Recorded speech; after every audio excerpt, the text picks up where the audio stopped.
Hyundai Leadoff Man. Brought to you by your Chicago and Northwest Indiana Hyundai dealers. Check out the award-winning Hyundai Sonata at myhyundaichicago.com.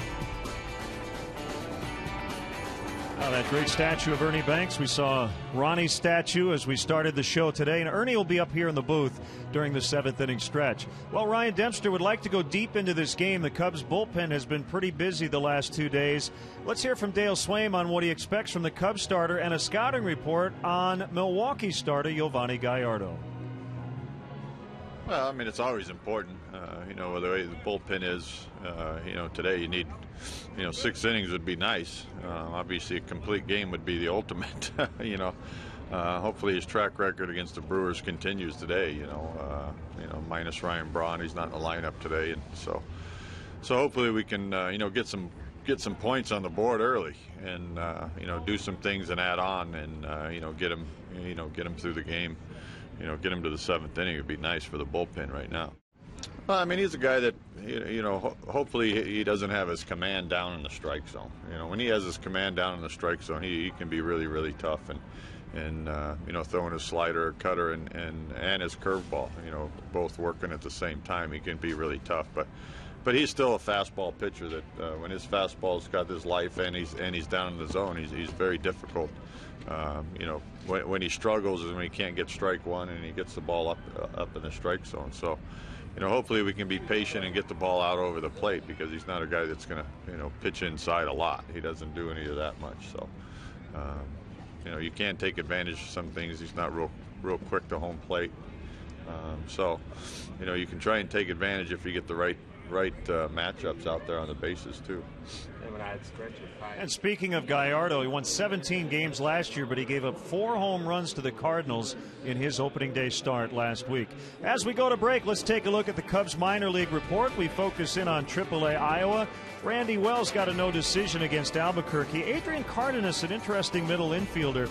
We may see him at some point if there's an injury on the infield during the season. And third baseman Josh Vitter's off to a hot start at the plate. More to come in a moment.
The Hyundai Leadoff Man.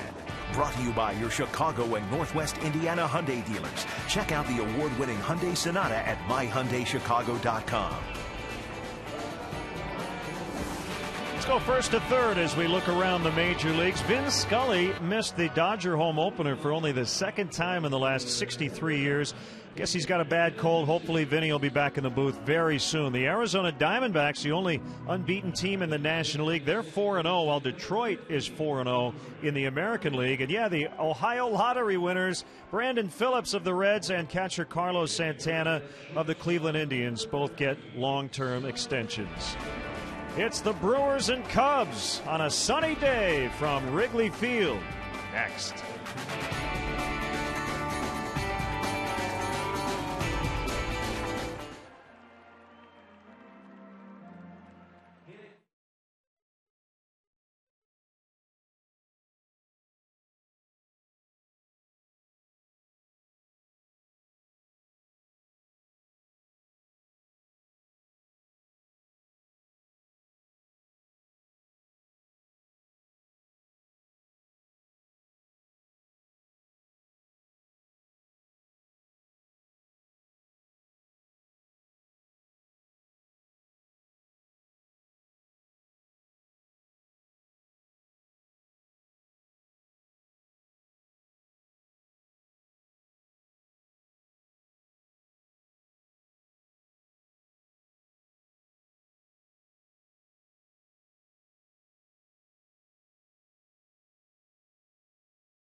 We are at the famous corner of Clark and Addison, the address of Wrigley Field for Chicago Cubs baseball on WGN Sports. Today, the Brewers and Cubs play Game 3 of a 4-game set. We welcome Cub fans from all over the country watching on WGN America, America's home for baseball. Hi again, everyone. Bob Brenly and Len Casper with you. The wind keeps turning around. It's blowing straight in from center here today. Let's talk about former Cub Aramis Ramirez, now the everyday third baseman of the Brewers. Bob, off to a slow start, but he's been productive in terms of knocking in runs. He's made the most of his hits so far. Drove in a run with a sac fly, drove in a run with a fielder's choice in this series. You see his numbers, career here at Wrigley Field, and the numbers at the bottom we talked about. Slow start with the bat, but getting guys on home plate. He's always been a run producer. Should be a good matchup with Ryan Dempster, whose first pitch in spring training against Ramirez went over Aramis's head. It was a pretty good outing on opening day for Ryan as well. Oh, a tremendous outing for Ryan Dempster. I don't think any of us quite knew what to expect, but he had a real good split-fingered fastball and a real good slider. When he has those off-speed pitches working, he can be dominating the way he was against the Nationals on opening day. Dempster unfortunately got a no decision, but was very, very good as he worked deep into the ball game. The Cubs will need that today. The bullpen has been busy so far in this series. Giovanni Gallardo on the other side Those are numbers you don't normally see from him. Well, especially the walk total. That's a big key for him. Throwing the ball over the plate. Good low fastballs. Good low breaking pitches. Doesn't feature a changeup.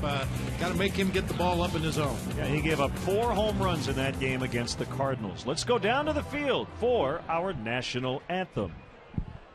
Ladies and gentlemen, at this time, please rise. Kindly remove your caps and join Wayne Messmer, accompanied by Gary Pressey at the Lowry organ, as they honor America with our national anthem.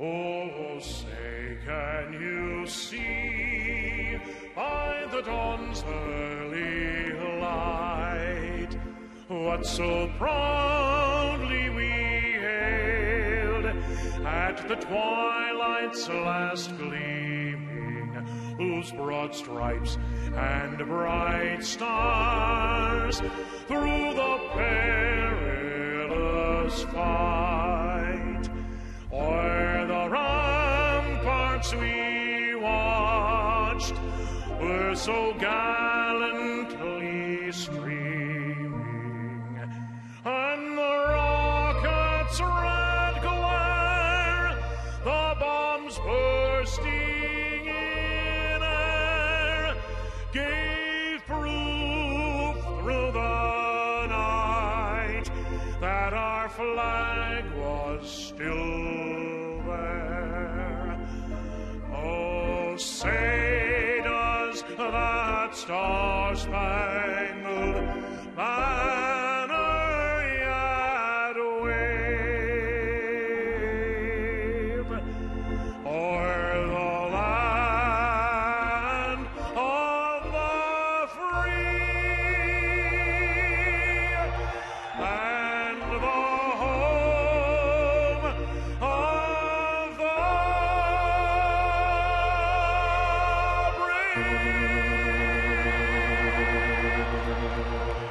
The great Wayne Messmer gets us set for Cubs baseball from the friendly confines next.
Cubs baseball brought to you by Bud Light. It's the sure sign of a good time. Here we go. Pepsi Max, the official soft drink of Major League Baseball. 0 calories, maximum Pepsi taste. The Illinois Lottery. Do you believe in the power of possibility? The Illinois Lottery. Anything's possible. And by Ford. manufacturers of more fuel-efficient vehicles than any other brand. Check them out at your local Ford store or online at localfordstores.com. Chicago Cubs baseball in high definition is brought to you by Xfinity, only from Comcast. Before the Cubs take the field, we will set the umpires for you today. Lance Barksdale, Mississippi native, will work the plate. Fieldon Culbreth, Adrian Johnson, and Gary Cedarstrom, the crew chief, will man the bases. And it's cold, not as cold as it was last night. We had a left to right wind for game 2. The humidity's up a little bit, so the air feels a little heavier, and it's blowing pretty much straight in at this point. I think it's every bit as cold as it was last night. It's just brighter, that's all. If you're fortunate, extra humidity might make it feel a little colder. Yeah. And if you're fortunate enough to be sitting in the sunshine, you'll probably enjoy your afternoon here at Wrigley Field. But those in the shade, including us, bundled up.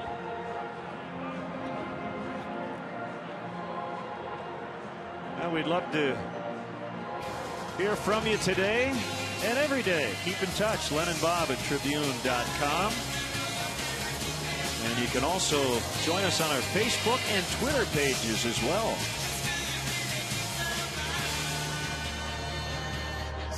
Milwaukee winning the first 2 games of this series, 7-5 on Monday night and 7-4 last night.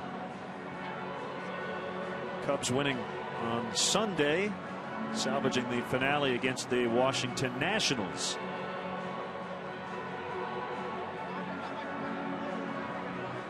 Well, Ryan Dempster really did pitch to the conditions. He also missed a lot of bats against the Nationals, but this is another day if he wants to leave the ball up a little bit. Probably won't hurt him too much. Ryan Braun is not even in their lineup. And then we want to let our AT&T UVerse viewers in Chicago and around the country on WGN America know that during every Cubs home game this season, if you go to channel 780 or high def channel 1780, you can see a special multi-view presentation that shows you all of our different live camera angles here at Wrigley Field. Pretty cool. So if you want to direct the game along with Skip Ellison, give a look to AT&T UVerse channel 780 or high def channel 1780.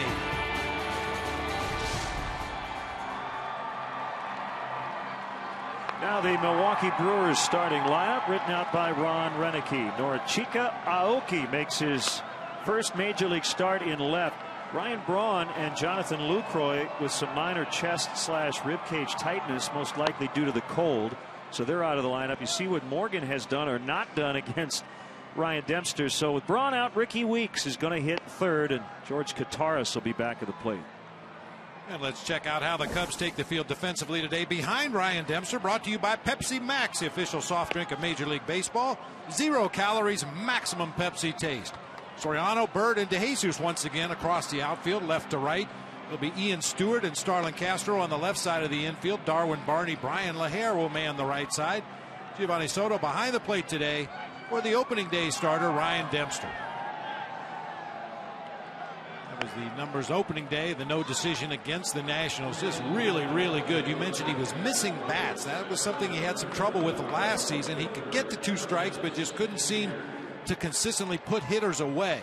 That was not the case on opening day. Had a devastating split finger fastball working. He has always had success against Milwaukee. 15-5 lifetime, and you add in 10 saves when he was the closer. So his most wins against any opponent and the most among all active pitchers versus Milwaukee. Here's Norichika Aoki, a good friend of former Cub Kosuke Fukudome. They both played in the same league, the Central League in Japan. And I think Aoki has leaned on Kosuke a little bit about playing the outfield here at Wrigley. I heard earlier this morning that Kosuke was scheduled to get his first start for the White Sox this season in right field in Cleveland. He's 1 for 4 today as the White Sox have a big lead. We are underway here. A strike on Aoki. One bounced out in front of home plate.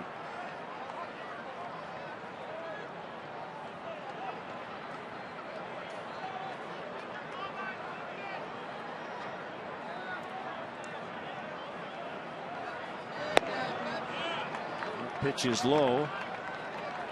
And you notice Aoki, like a lot of players who come over from Japan, a very unorthodox hitting style. Hits out of an exaggerated crouch, chokes up on the bat. But watch that right foot, watch that front leg. Gets all of his weight back onto the back leg, but rather than just pick it up and put it back down like a lot of hitters do, he kind of almost has a windup. You'll see him turn that right hip in, bring that leg back, and then stride toward Ryan Dempster. It's almost like a counter windup. And he draws the leadoff walk.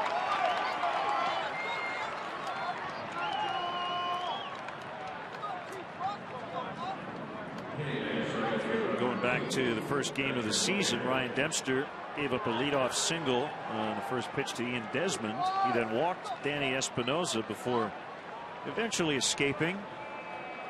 Paul Maholm last night walked the leadoff man Ricky Weeks, but could not get out of it until he faced 10 batters and gave up 5 runs in his Cubs debut. Stewart way in at third with Morgan at the plate. With no Ryan Braun and no Corey Hart in the lineup today, look for Ron Renicky maybe to push some buttons over in that first base dugout, play a little more hit and run, try to steal some bases.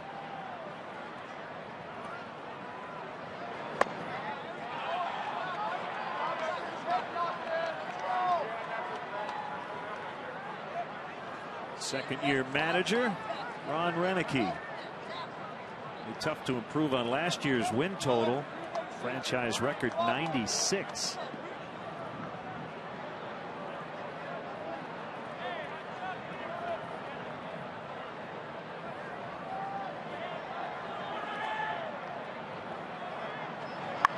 There's the bunt by Morgan, and Dempster will have to take the out at first. We'll go 1-3 on a sacrifice. Got to add up the sacrifices for the Brewers in this series. They've had a bunch: sac flies, sac bunts. Very unselfish offensive group. Well, we showed you the numbers for Tony Plush against Ryan Dempster. He figures if he can help his team by moving a runner into scoring position, he's going to do it.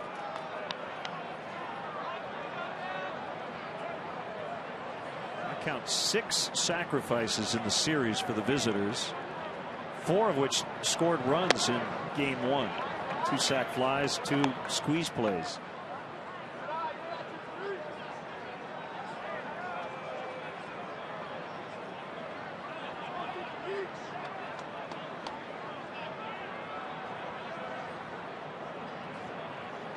Dempster will turn 35 on May 3rd. Swing and a miss.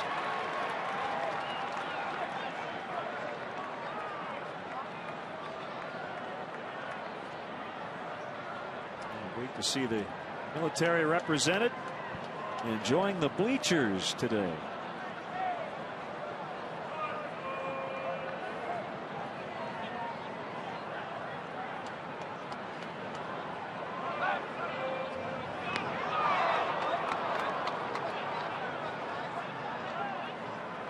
Not really an attempt to pick the runner off at second base, just to shorten up his lead a little bit. There have been some very shallow sac flies in this series. As you mentioned, I think Dale Swaim wants his pitchers and middle infielders to make sure those runners at second base and also at third base shorten up that lead just a little bit, give the outfielders a chance.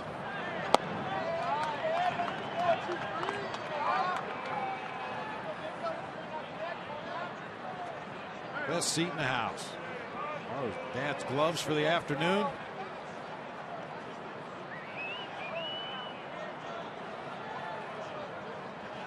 Two and one on Ricky Weeks.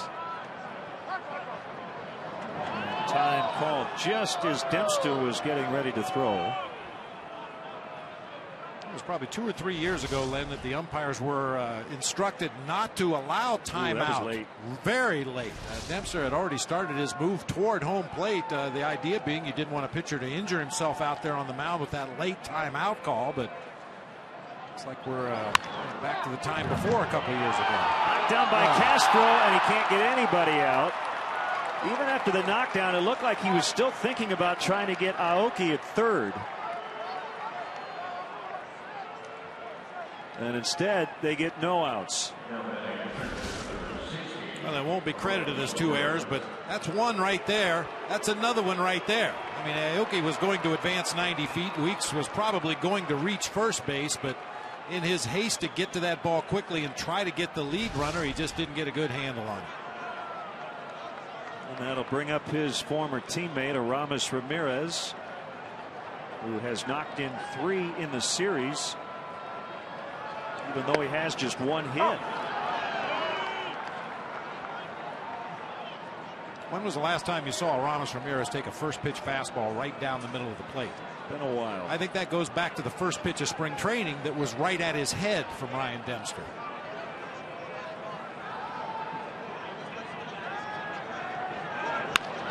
Pulled on the ground. He'll try to turn 2. Stewart, Barney, LaHare, and they get out of it. Dempster gets the double play ball. The error doesn't hurt. The Cubs are coming up.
Six as a team. Now their Pepsi lineup brought to you by Pepsi Max, the official soft drink of Major League Baseball. 0 calories, maximum Pepsi taste. DeJesus, Barney, Castro 1 through 3. Soriano, Ian Stewart with good numbers against today's Milwaukee starter. Brian LaHare is at first, off to a very good start. Giovanni Soto hit a homer last night. Marlon Byrd needing to get something going today, and Ryan Dempster hits 9. Quick look at the Brew crew defensively. One of the faster outfields you'll see this season, with Aoki in left, Gomez in center, Niger Morgan over in right field, Ramirez, Gonzalez, Weeks, and Gamble third to first across the infield.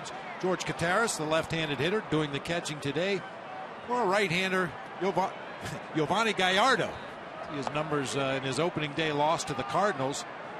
Good fastball, good curveball, good slider, no straight changeup. Very unusual. I talked to their TV analyst Bill Schroeder about it, and they said when Gallardo was in the minor leagues, he had a tremendous changeup, but just kind of lost the feel for it somewhere along the way. So decided he's not going to throw it at all. He's only 26, and he's coming off the best year of his career. 17 wins, finished 7th in the NL Cy Young balloting. David DeJesus crunches one to deep right center. Gomez going after it, and it's going to be right at the base of the wall. DeJesus will pull up at second base with a leadoff double.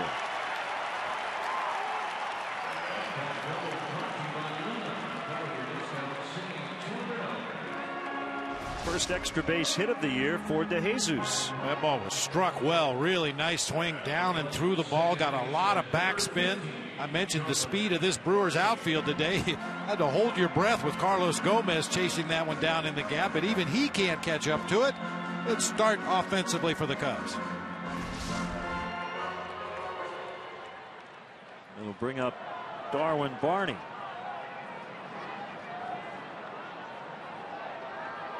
2 for 8 in this series with a homer, a couple of walks, and 2 runs.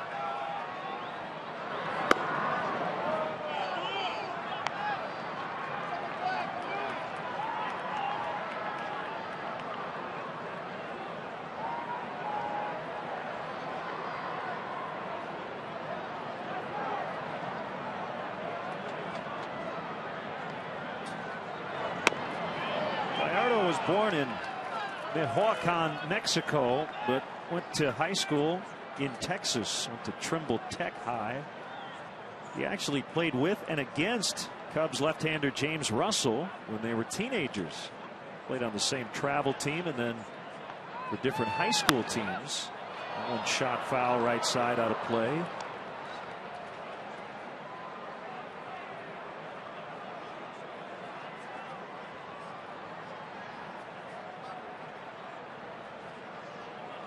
Not only the ace of their staff, but he can hit as well. Certainly a guy Ryan Dempster will not take for granted in the batter's box.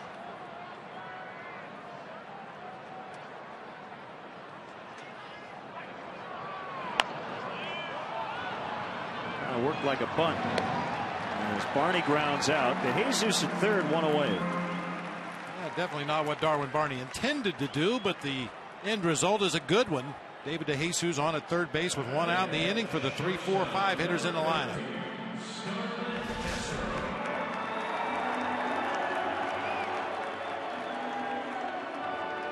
Gallardo with a quick peek toward third base and then decides just to take the sure out at first. I don't believe they would have had DeJesus at third, but it would have been nice for him to throw one over there off the tarp somewhere.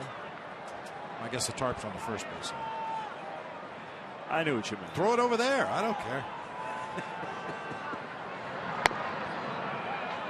Castro, an 0 for 5 Monday, ending a long on base streak. It reached 43 games, one of the longest such streaks in Cubs history. Last night he doubled in his first plate appearance. And he drives that one out into right, and that's going to give the Cubs the lead as Morgan makes a catch. DeJesus will easily score standing. A sac fly for Castro.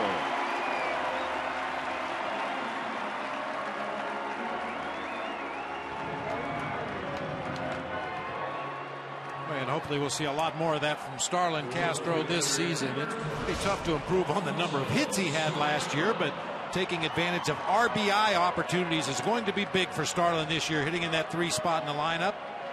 Didn't need a base hit right there to get the man on home plate, and the Cubs take an early lead. Well, that's a really good point. As Soriano bats with 2 outs, teams will pitch Castro differently this year because theoretically he's going to come up more often with runners in scoring position.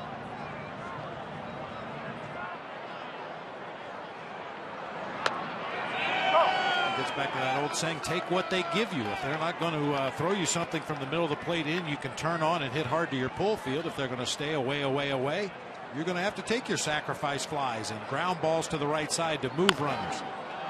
Backhanded by Ramirez, and the throw will beat Soriano by a full step. Cubs get a run on the sac fly by Castro and lead 1-0.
Is Cubs Authentics, the premier outlet for special MLB authenticated Cubs memorabilia. From game used baseballs, bases, and jerseys to autographed bats and photos, Cubs Authentics has the most exclusive Cubs memorabilia. Visit the Wrigley Field Concourse, the Cubs store, or email CubsAuthentics@Cubs.com for all your Cubs memorabilia needs.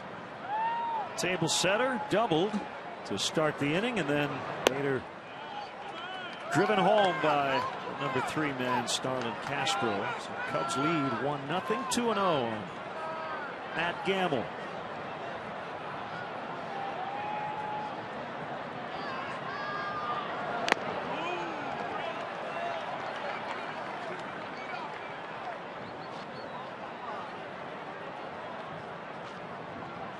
Will be followed by Alex Gonzalez and then George Kataras.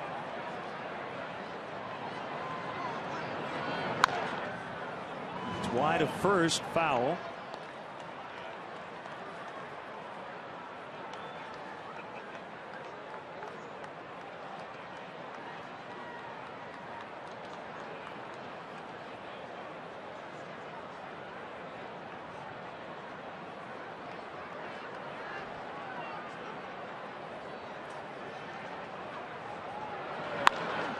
Deep to right for Matt Gamble. And he missed a homer by a couple of feet. Good play by DeJesus, however, to play that carom, and a strong throw to second. So Gamble with a long single.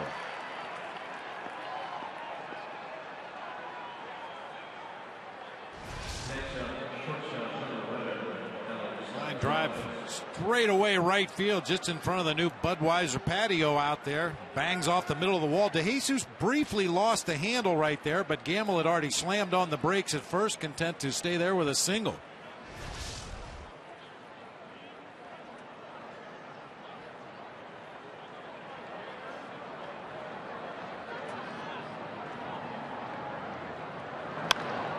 Alex Gonzalez skies one foul, facing his former Marlin teammate Ryan Dempster. Gonzalez yesterday, or last night, with a key 3-run homer in the first inning.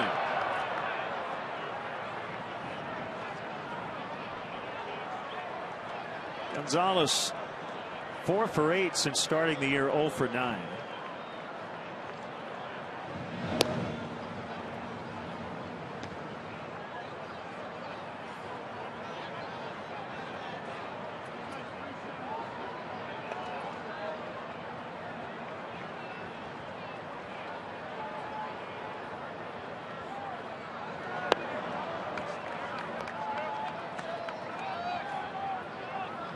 And I was just thinking before that Gamble single off the right field wall, he's got a chance to put up some impressive RBI numbers this year if he continues to hit the way he has in the Brewers minor league system.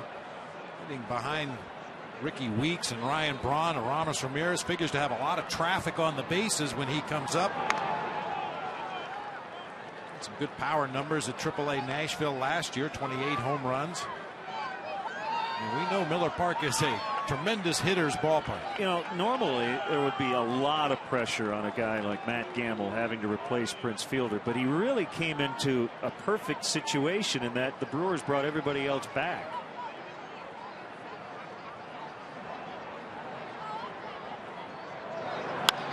At the end of the bat as Gonzalez chased one, and Brian LaHare will make the catch.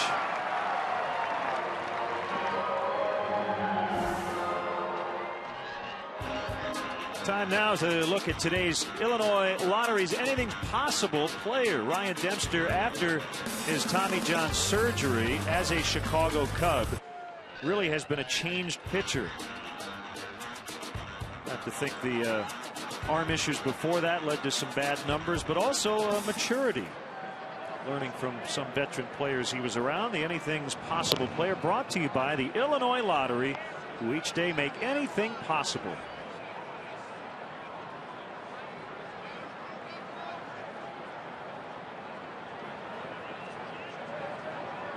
There's Kataris with one out. And a fastball in there for a strike. For George Kottaras, it has to feel a little unusual catching Giovanni Gallardo. 22 of his 31 starts last season, he was behind the plate for left-hander Randy Wolf. Ron Renicky figuring that your backup catcher has to give the starter a day off from time to time. Kottaras and Randy Wolf were on the same page more often than not, so he in effect became Wolf's valet catcher.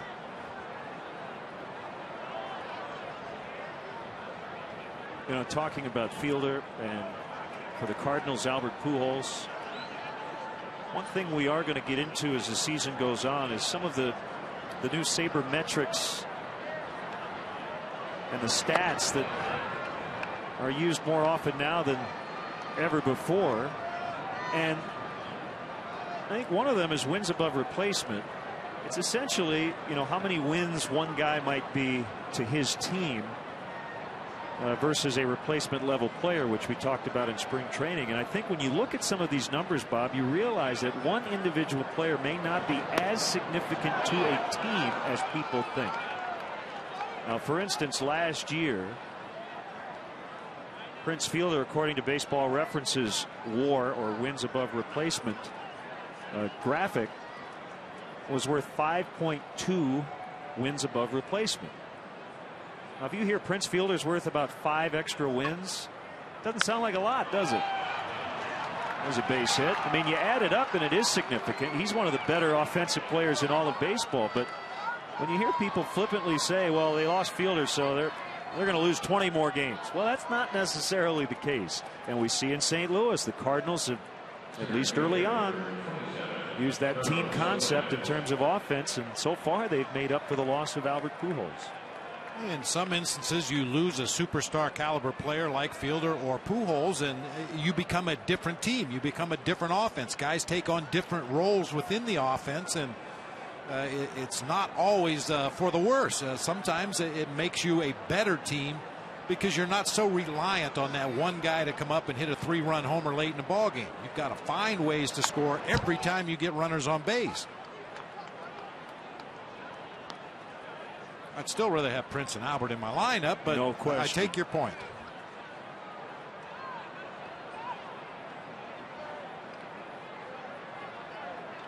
And really, when you think about a 25-man roster, everybody's on the plus side in terms of wins above replacement.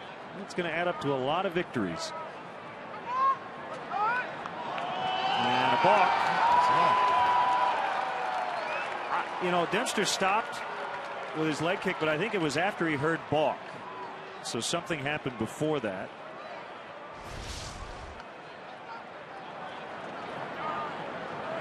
Right there. Yeah, just ever so slightly started up with the glove and then tried to continue on and not get caught, but Lance Barksdale right on top of it.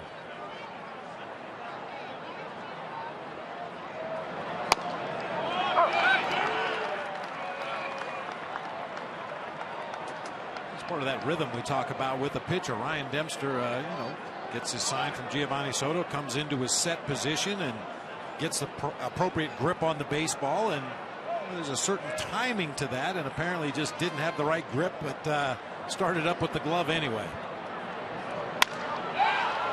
That'll be caught by Darwin Barney. Like that line of handcuffed him just a little bit. Maybe got into the heel of his glove, but he was able to catch it. 2 down. It's a little broken bat floater out there. Barney able to hang on using that small second baseman's glove. There's not a huge pocket in that glove to catch little humpback liners like that, but he's able to cradle it into the glove for the second out of the inning. Well, Gallardo, who is not an automatic out by any stretch.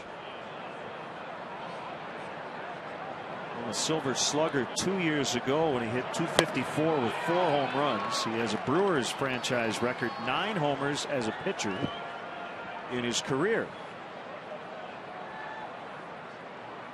Well, with that in mind, Ryan Dempster starts him with a nasty slider, gets a weak swing and a miss. Gallardo going up there to cherry pick that first pitch fastball. The slider cued right off the end of the bat.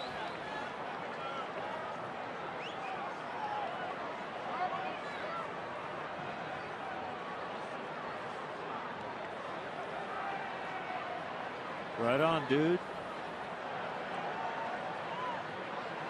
I think maybe he'd wear long pants and might not need the blanket, but.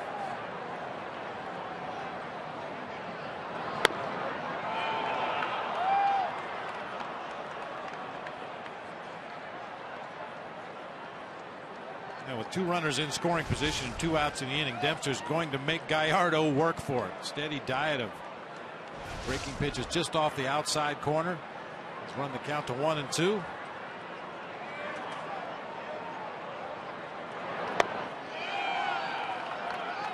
So Gallardo wanted to let the bat go that time. That pitch just strayed a little bit too high out of the strike zone, even for him.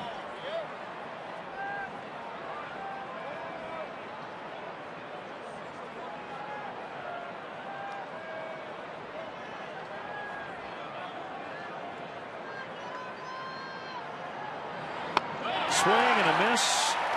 His first strikeout of the day. And the Brewers have left 3 on in the first 2.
Along with Dale Swain, log on to WGNTV.com right now and click on the WGN Sports Game Zone banner to connect to all the up-to-the-minute stats and information while you're watching at home. Game Zone is sponsored by The Great Escape, pools, patio sets, play sets, hot tubs, and more. Underway here in the bottom of the second. Cubs leading 1-0, trying to get their first win in this series after the Brewers took the first 2. Another day game tomorrow. Zach Greinke and Matt Garza. Another really solid pitching matchup.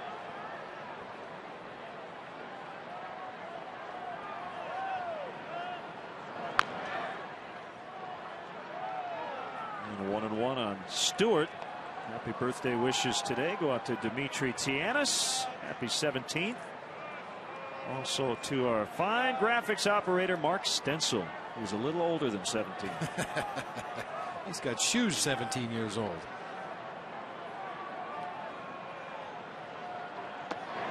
One and two.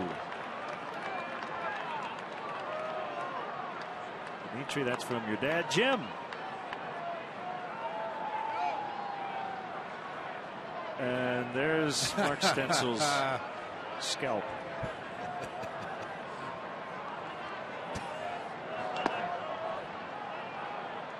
I also want to send a shout out to Al Fujara and his wife Karen. I'm sure they're watching this afternoon and rooting on the Cubs. Al, a former Chicago police officer, huge Cub fan. Had a chance to spend some time with Al over the winter. He didn't get arrested, did he? No. Oh, Did okay. not. I said former. Oh. And he's got some old Bob Brenly baseball cards that I want to have you take a look at some point. That's the only kind there are.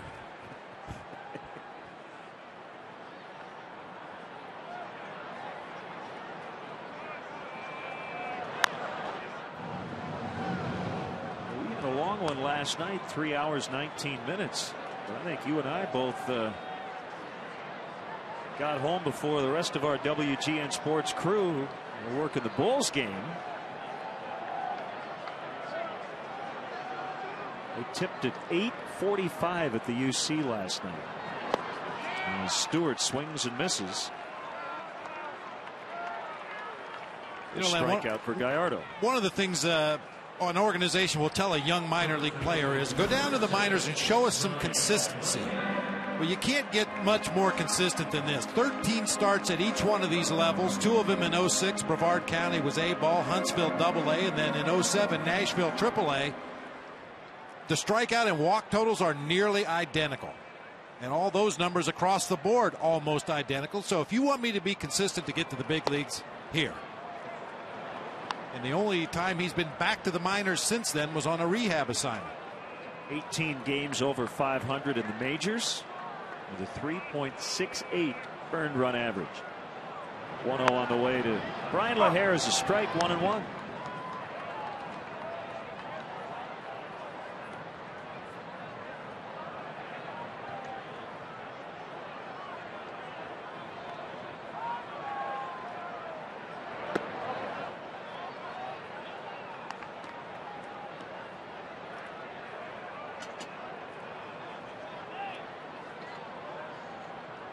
Giovanni Soto on deck.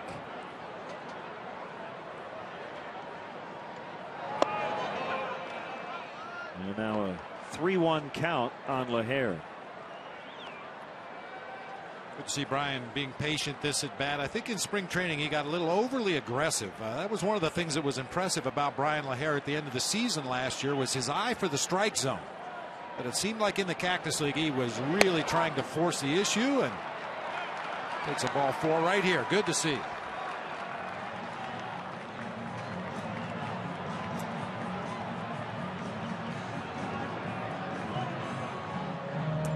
Bring up Giovanni Soto, hit his first homer of the season leading off the bottom of the ninth last night.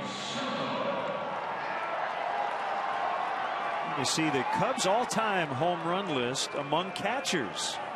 He is currently 4th on the list. 2 guys we had in the booth on this homestand ahead of him, Jody Davis, Andy Hundley. That'll be an easy 4-3 double play. Hit it right to Ricky Weeks.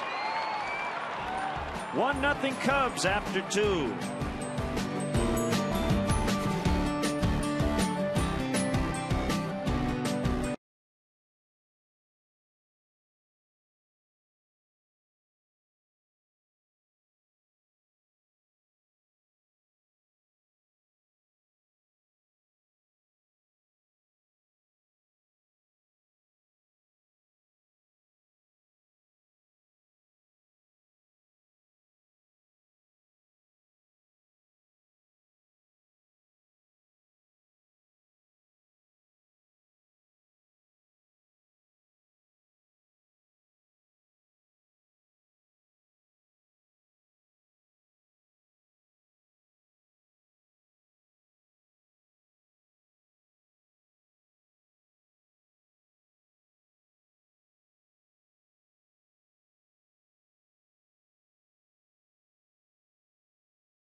Baseball season on WGN TV is brought to you by Bud Light. It's a sure sign of a good time. Here we go.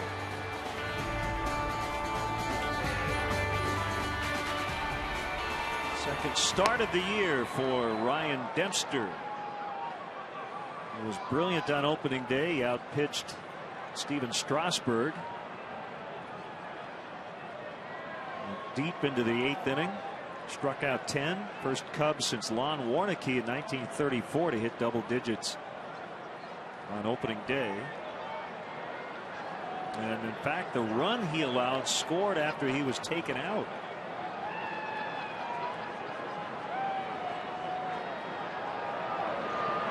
Aoki, the leadoff man, takes a strike. He walked to start the game, would end up being stranded at third.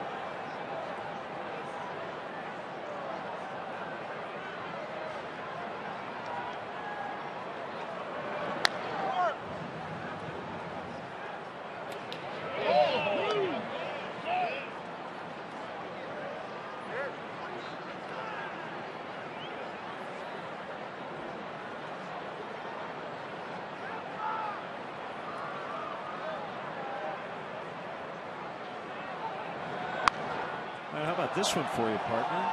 Of all the Japanese position players who've come over the past 15 years, how many have been right-handed hitters? Oh, man. I can't even think of one. I can think of one.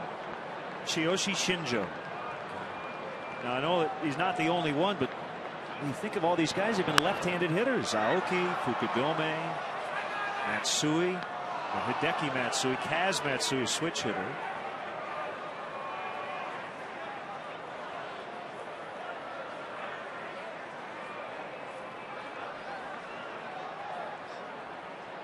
It's an interesting point. I never really knew that. And I talked about it earlier, the hitting style of Aoki, which is vaguely similar to a lot of the Japanese players who have come over to play in the United States. Maybe they're a little closer to first base, running out of the batter's box as they swing the bat. This lends itself better to being a left-handed hitter. Tadahito Iguchi, the White Sox, right-handed hitter. So Iguchi only played 4 years in the big leagues.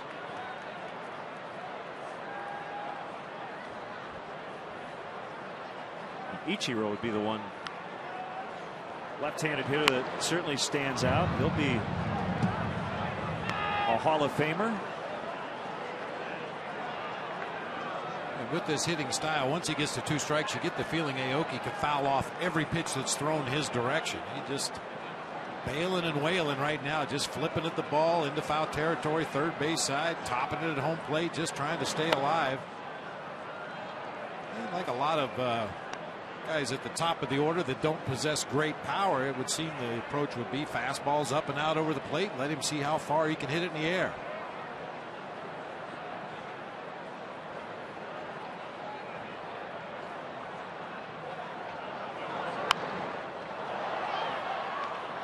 Tsuyoshi Nishioka, the switch hitter with the Twins.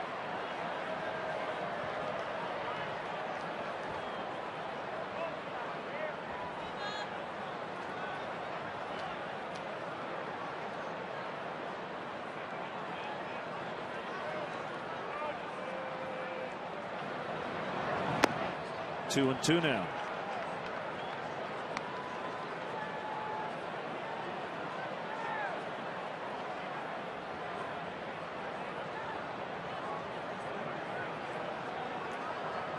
The spray chart there, everything away, away, away, middle of the plate away. From the air to left, right at Soriano. Played perfectly. Fans, don't forget to check out our WGN Baseball blog on WGNTV.com. It's brought to you by Jeff Vukovich, nationwide agent serving the area for 33 years for your auto, home, and business insurance needs. Contact Jeff at jeffvuk.com. I have a post today on the Cubs' young arms, and also check out Ryan Dempster on the WGN Morning News, talking about the 3rd annual Dempster Foundation Casino Night. which will be at the Palmer House, Chicago on May 9th. Go to DempsterFoundation.org for more information. Morgan grounds out.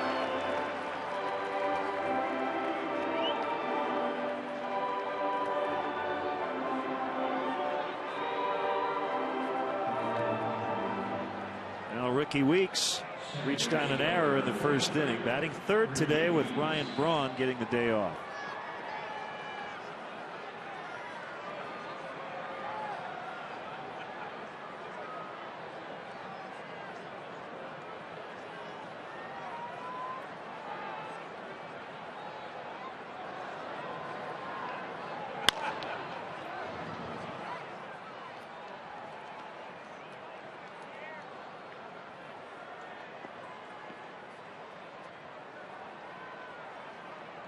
I'm cold butt, and it looks like it says the Cubs are hot. Okay.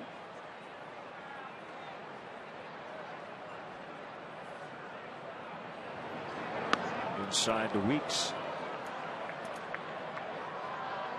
Jeremy Hellickson, last year's AL Rookie of the Year, right-hander for Tampa Bay, taken to the hospital for precautionary reasons. He was hit in the head during batting practice in Detroit. That's scary. We talk about that a lot. Hard to believe more guys don't get hurt during BP. Dempster with a 1-0 lead in the third.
Coming up, brought to you by Captain Morgan. Raise your glass, always in moderation, to life, love, and loot. Best-selling author John Grisham and Ernie Banks will team up as Marlon Byrd grounds out to Alex Gonzalez. Byrd now 0 for his last 17 and just 1 for 19 to start the season.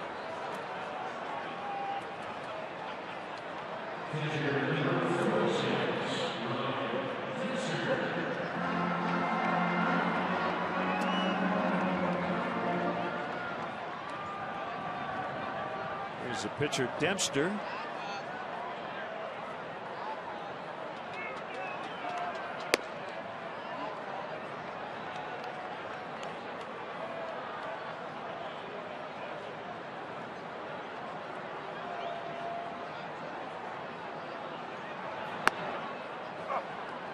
Brandon Phillips signing a long-term extension this week with the Reds. Well, he's actually been out of their lineup, having a hamstring injury. This Reds tied with the Cardinals 3-3 in the bottom of the 8th.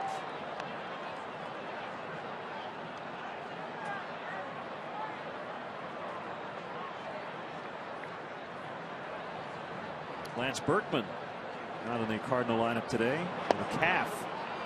Swing and a miss, strike 3.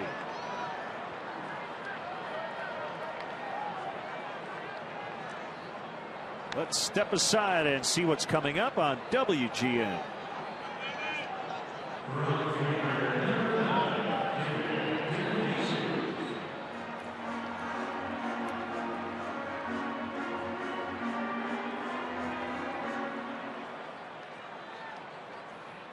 Lance Berkman not in the lineup today. The Cardinals are off tomorrow. And then the Cubs and Cardinals will play on Friday. So not sure if Berkman will be in the lineup. Well, that's a nice look there. Onesie. Yeah.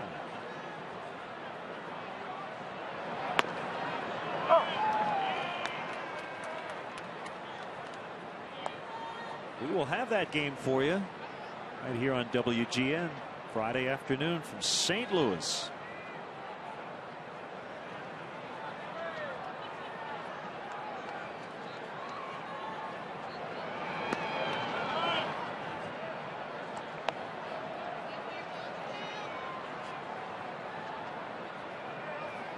Jesus with the lone run of this game after leadoff double in the first, moved to third on a ground out, and then scored on a sac fly.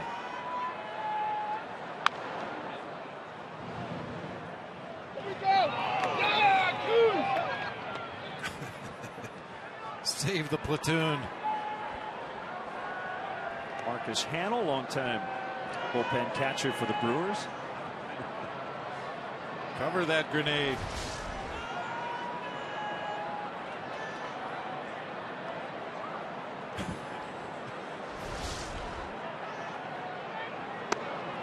Do something for fun down there in the bullpen other than try to stay warm. As a bullpen catcher, that's part of your job, is to protect the guys who might actually get in the game.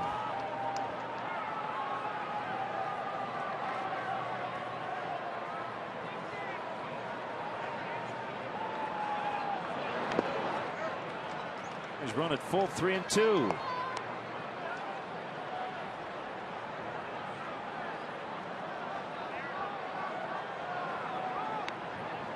You know, it's nice to give guys like Marcus Hanel, Andy Lane a little pub.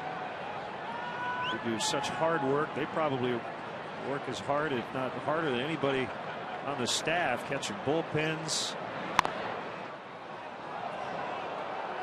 On batting practice. Right. Yeah. Marcus Hanel is in his 13th season as the Brewers bullpen catcher, and he played 11 years in the minor leagues before that.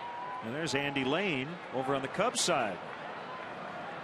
Andy joined the big league club last year. Does a great job. Bullpen catchers seemingly always have shin guards on. Maybe not the chest protector, certainly not the mask all the time, but I think they wake up in the morning and just put the shin guards on. I mean, not only do you warm up the starting pitcher for a while and everybody that gets loose in the bullpen during the game, but as you well know, Len, there's side sessions to be caught earlier in the day. Pitcher might be working on something in his delivery with the pitching coach, and somebody's got to catch those pitches. Good battle here. De Jesus hanging in there against Gallardo.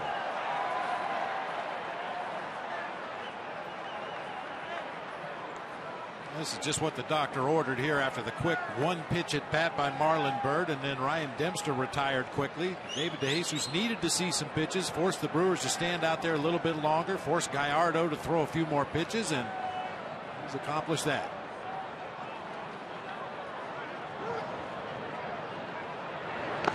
And he draws the walk.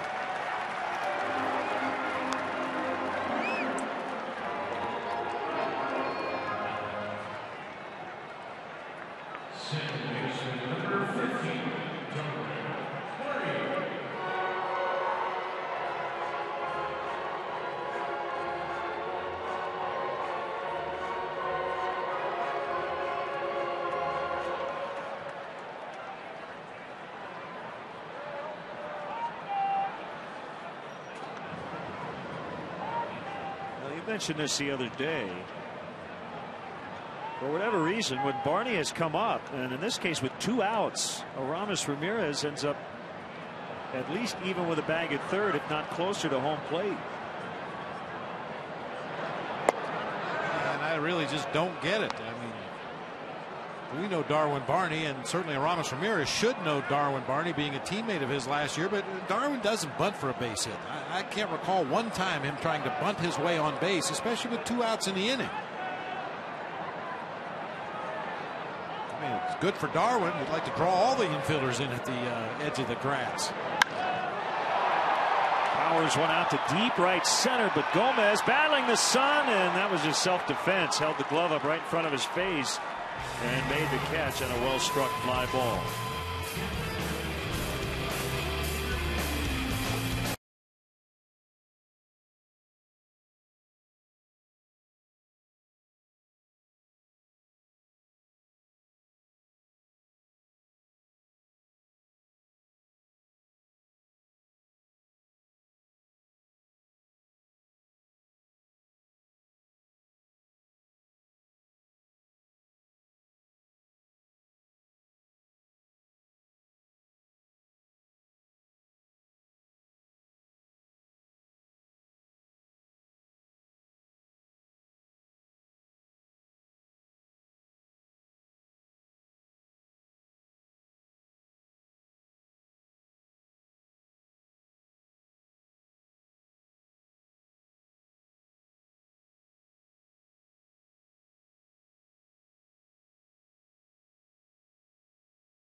Best man.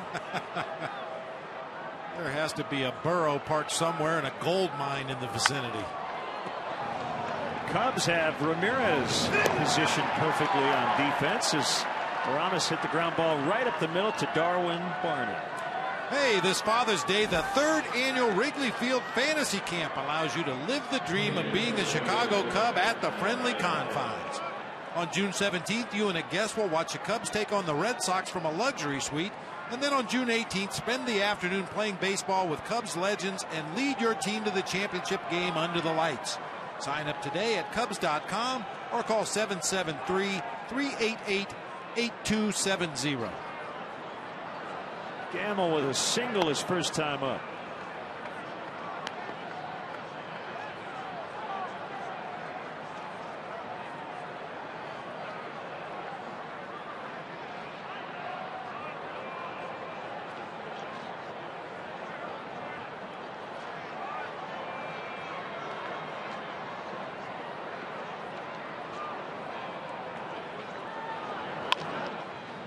Barney gets another chance. Gamble's ground ball. Consecutive ground outs. Coached by Ryan Dempster. We mentioned international best-selling author John Grisham will be handling the stretch and hanging with Scott Turow. See all those writers hang together. Michael Harvey. John is a huge baseball fan. He's in fact got a new novel out called Calico Joe, and on the cover, Bob, is a picture of Wrigley Field.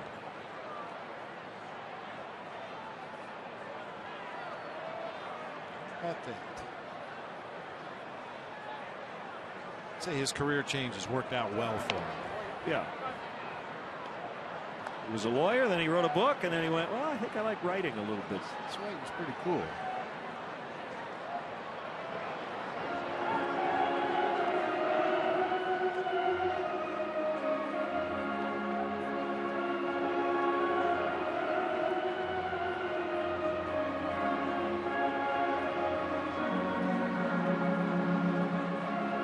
This is about as involved a conversation as you will see talking over a 2-0 pitch.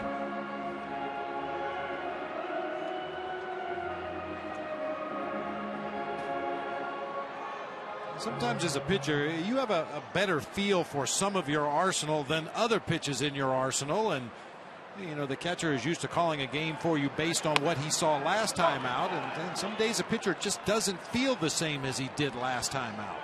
And all that conversation resulted in a sinker right down the middle for strike one.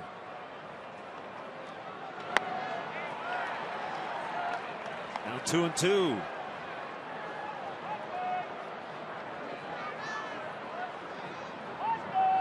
It's Kataris on deck.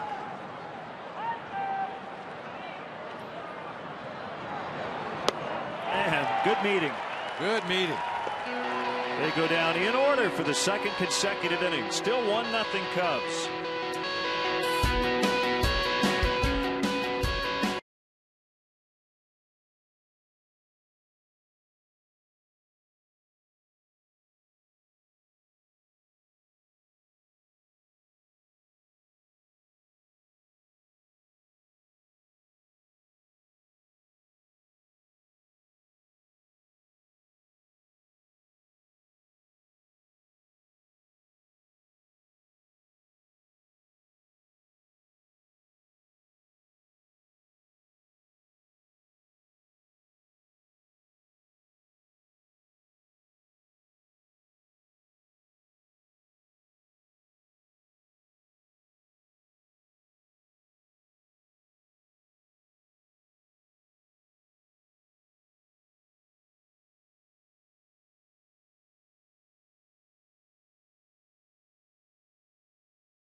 Upcoming Cubs schedule tomorrow, the series and homestand conclusion against the Brewers at 1 o'clock.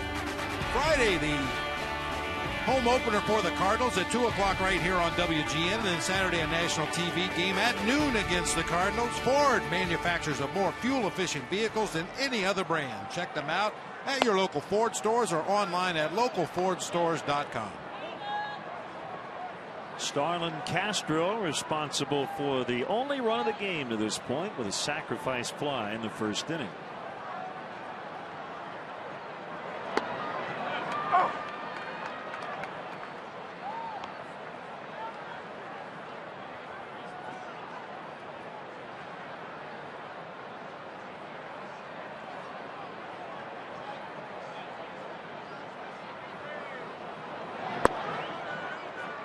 Two and one the count.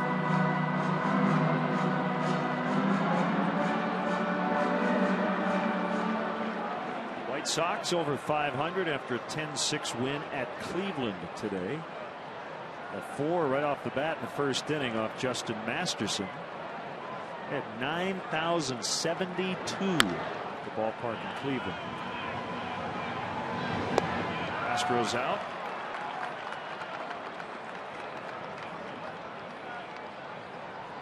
A.J. Brzezinski had 3 hits today and 4 RBIs.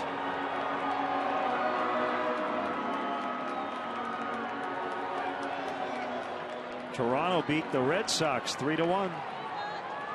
Ricky Romero over John Lester in that one.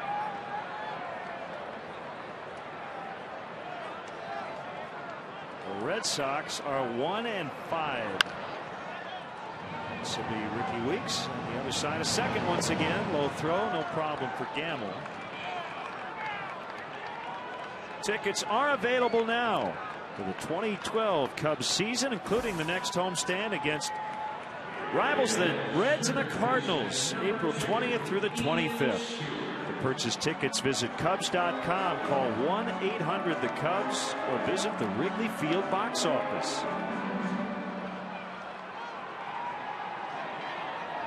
Well, that game in Toronto, the teams combined for just 6 hits. 8 total bases. Bunted by Stewart, and it's going to roll foul. Well, the Brewers continue to put on shifts. I mean, you've got Stewart and LaHair from the left side. They overshift on the infield to the right. And Soriano and Soto, they shift the other way. Well, you can see Ian Stewart very deliberate. Didn't have to be perfect with that bunt. Unfortunately, it trickles into foul territory. You saw where Ramirez started from. We talked about it a little bit last night. That's really the only weapon you have against that shift. You bunt that ball down the third baseline and get enough base hits, and eventually they're going to have to come out of that exaggerated shift to take that bunt away.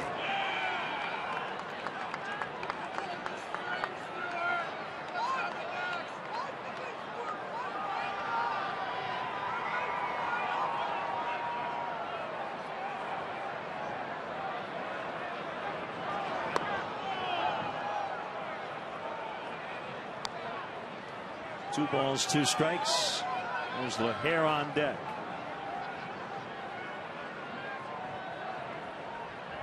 Tigers trying to remain perfect. They had a 2-0 lead going into the 9th and couldn't hold it. It's 2-2 Tampa Bay and the Detroit Tigers. Base hit Ian Stewart.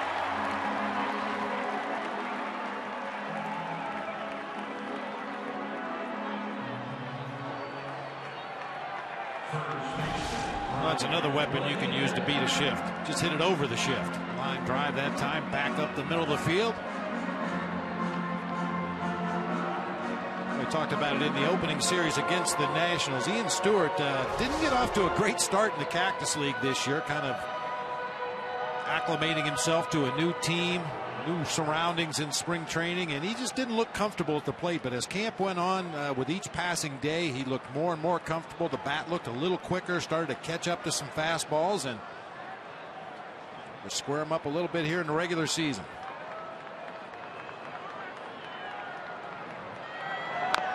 Big swing by LaHair as he dribbles it foul. In that game in Detroit, Justin Verlander gave it up in the 9th. So with a 2-0 lead, Jim Leyland stayed with his starter. Which is a pretty safe bet under most circumstances. I would agree. Yeah, but you begin to wonder at what point do all those innings start to take a toll on somebody as good a pitcher as he is. At some point you have to wonder if all those pitches thrown, all those innings pitched, are going to start to take away from Justin Verlander's effectiveness. I'm sure the American League hitters are hoping it happens quickly. Well, the thing is,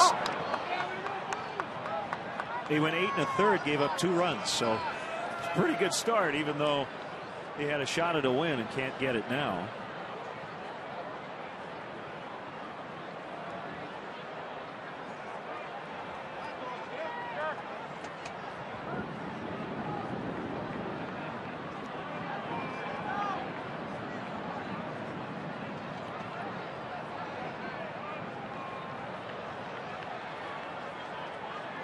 Pause by Gallardo, swing and a miss.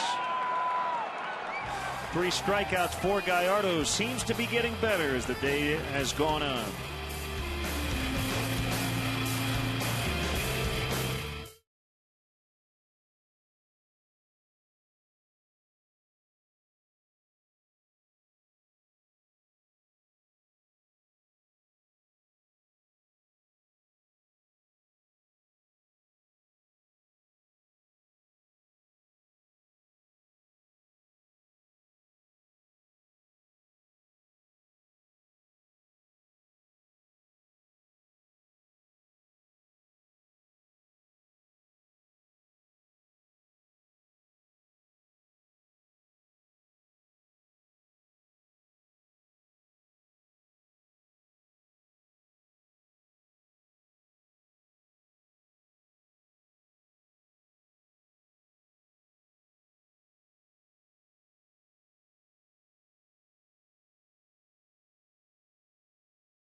ATIC.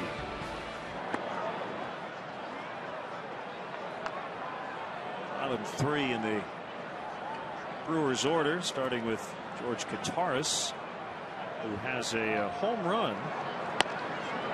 It was a pinch hit blast on Friday. First pinch hit home run of his career.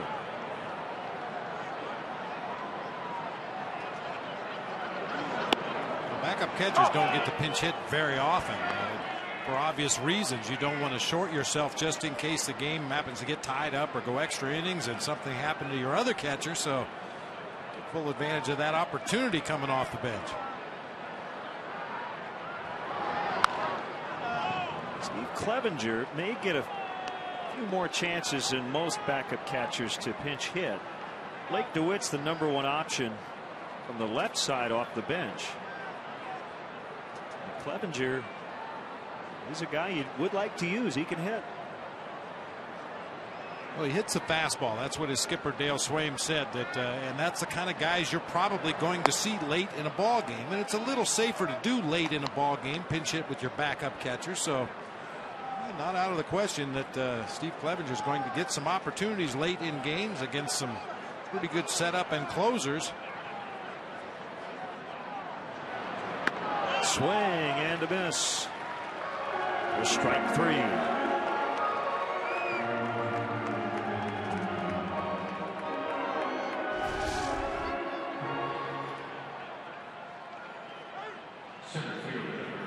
You don't see a lot of soft tossers late in a ball game. Ryan Dempster strikes out Kataris. What you have to do is think back to that opening series of the season here at Wrigley when the Nationals just trotted one reliever after another out there to the mound, throwing in the upper 90s. Talk about Henry Rodriguez and his 94-mile-per-hour changeup. That's lined to left. And caught by Soriano as he robs Carlos Gomez. Tell you, that's about 4 or 5 excellent catches out and left by Soriano. Well, and this might have been the best one, Len, because this is tough. A sinking line drive hit right at you. Very little time to react. Soriano does what Dave McKay has been preaching all spring: be aggressive. And able to come in and make the tumbling catch just above the turf out there in left field.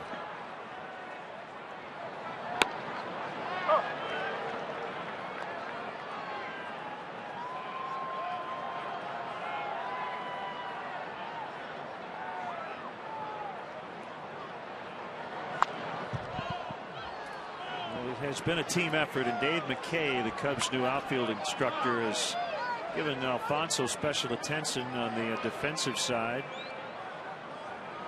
Hitting the cutoff man, getting to the wall, fielding grounders in the outfield, and you see it really has paid off early on. Fly ball out to right. David DeJesus keep on running toward that third base dugout halfway home on a Wednesday. Cubs lead 1-0.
Bud Fan Cam.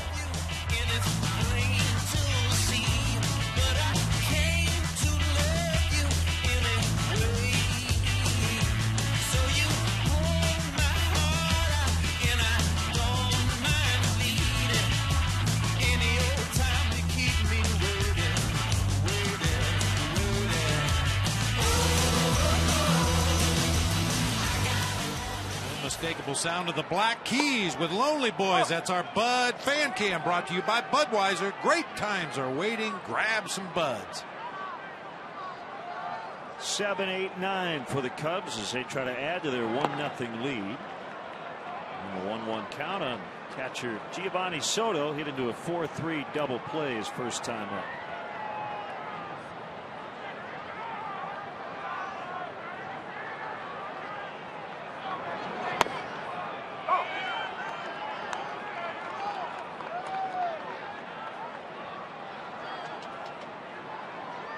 There's 2 hits apiece.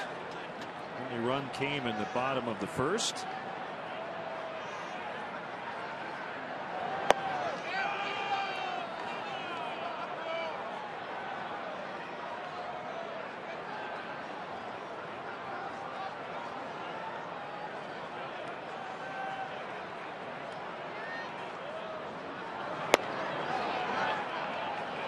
Chris Heisey with a game-ending RBI single in the bottom of the 9th. Reds 4, Cardinals 3, the final.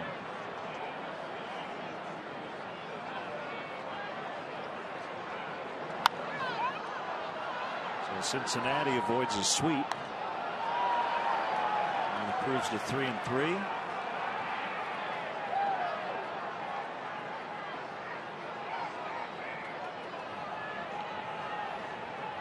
Aroldis Chapman back in the bullpen. Start the year after stretching out as a starter. Well, he got a second win for the Reds. Alex Gonzalez to Matt Gamble. Let's step aside and see what's coming up on WGN.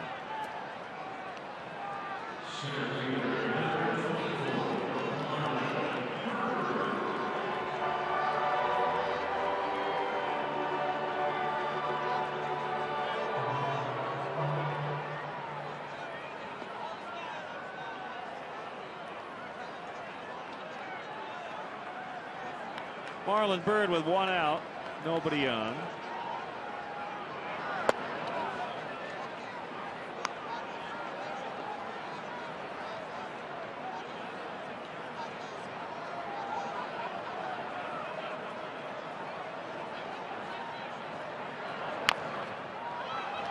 That would be foul. Guys early on don't mind looking at their batting average if it's 470. Other guys like Marlon Byrd just don't even look at it for the first week or so. It's hard not to, especially when you go on the road. Some of the big electronic scoreboards, they'll flash your batting average up there in 15-foot tall numbers for the world to see, and it's hard not to notice. But the good thing is, early in the season, you're just a couple of good games away from being right where you want to be. A couple of 2 or 3 hit games, and suddenly that number looks a little better on the scoreboard. A little better look at Marlin this year. He came back from the fractured face by wearing that face guard, but didn't wear it from day one in spring training this year. Back-to-back groundouts, and we'll bring up Ryan Dempster with 2 gone.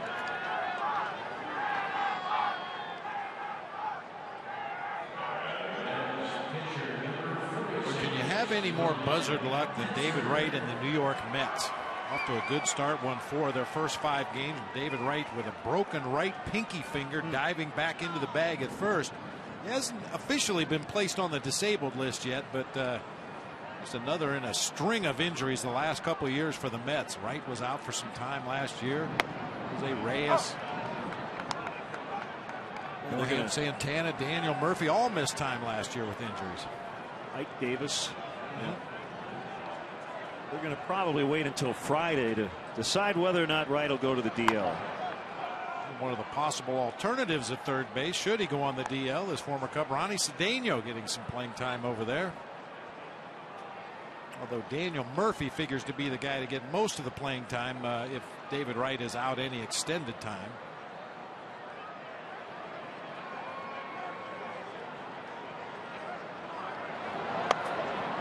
That's trailing the Nationals 1-0 in the 7th. Oh, by the way, David Wright was 7 for 12 in his first 4 games this season with a homer and 4 driven in. Cedeno getting the start today at third, in fact. Another ground ball. This one picked up by Ramirez.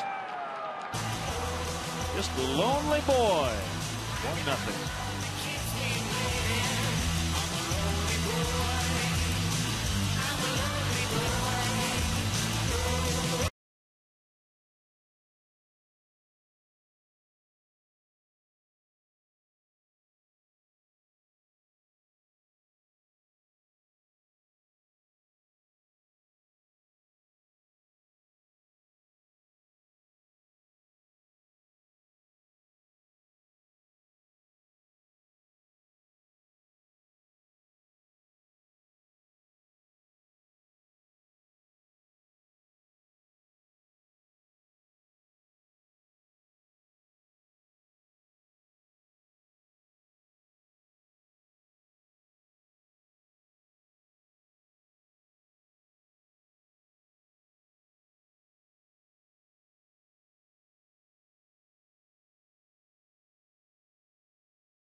The hottest new area in Chicago sports, the all-inclusive Budweiser patio, now open here at Wrigley Field. For more information and to purchase tickets for the 2012 Cubs season, call 773-404-4200 or visit Cubs.com/premiere. There's the Budweiser patio with that LED board in front. And that's a good place to be. Right in the sun on this cold day.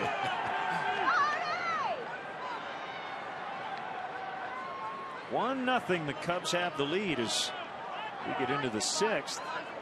We mentioned Ryan Braun not in the lineup with some minor chest and ribcage tightness. Corey Hart not in the starting lineup. I assume Hart would be available. Not sure if Braun would be for a late pinch hit at bat.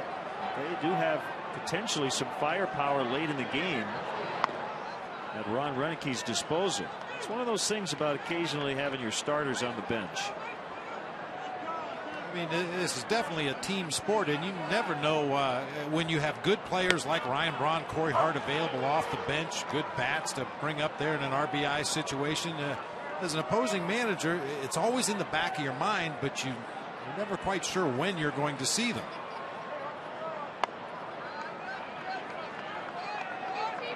Aoki leading off an inning for the 3rd time.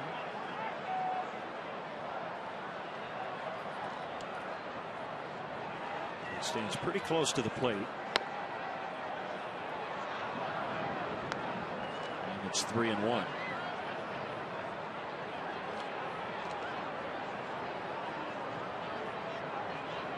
Chokes up on the bat. Swing and a miss.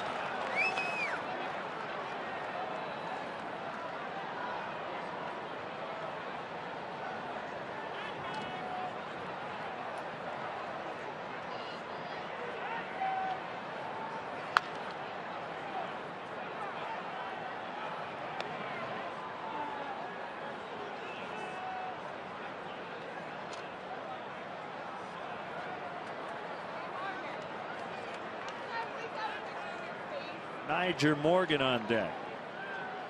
Still looking for his first career hit against Ryan Dempster.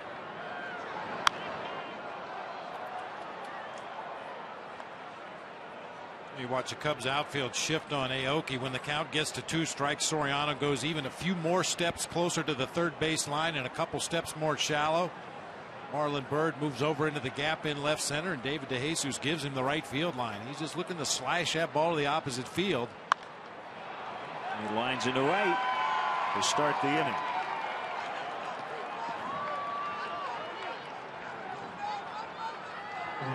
I'm perplexed, partner. We talked about it in his last at bat. Throw it up and out over the plate. He hit the ball on a line to left field last time, right to Alfonso Soriano, but you throw him an off-speed pitch that speeds up his bat. He catches it out in front of home plate, and instead of hitting the ball into the teeth of your defense, he's hitting it to the side of the field where you have one defender out there in right field. Just don't get that. You're doing a favor to a hitter like Aoki by throwing him off-speed pitches on the inside part of the plate where he can pull them.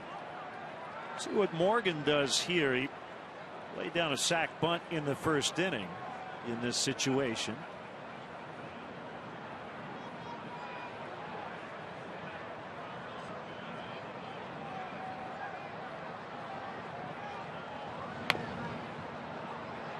And he takes ball 1. If you're looking for some Stanley Cup predictions, I think if you went into each clubhouse, the 2 guys to talk to would be Ryan Dempster and Niger Morgan. Huge hockey fans. In fact, Morgan got to skate with the team he roots for, the NHL's San Jose Sharks, over the winter.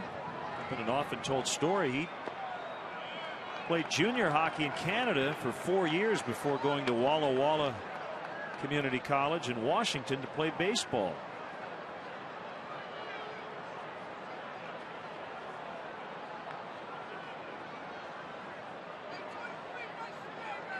Says 1 out, but actually nobody out. It's wishful thinking. Nothing wrong with that.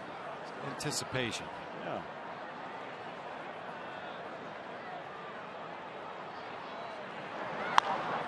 That's caught by LaHare. Out! A double play. They got him.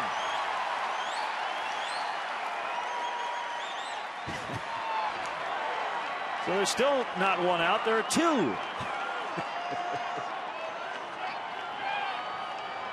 Brian LaHare, in his haste to get his foot back on that bag, kind of got caught in between. Which foot do I hit it with? It kind of a drop step, but ultimately reaches out with the left foot. And in the estimation of first base umpire Field and Culbreth, he got there before Aoki.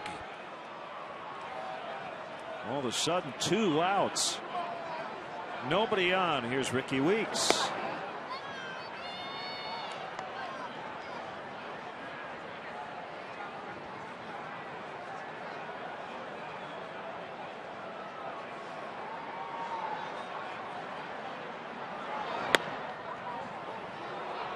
Sometimes it's a base runner that's not very alert, but there was really nothing Aoki could do about this one. The agony of defeat. Yeah, like I said, really, he froze when the ball was hit. He just did not have enough time to get back to the bag.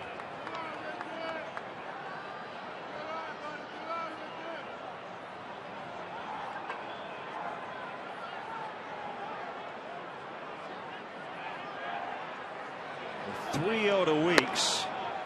Tell you what, he took that pitch as if he had the green light. It did not get one to his liking.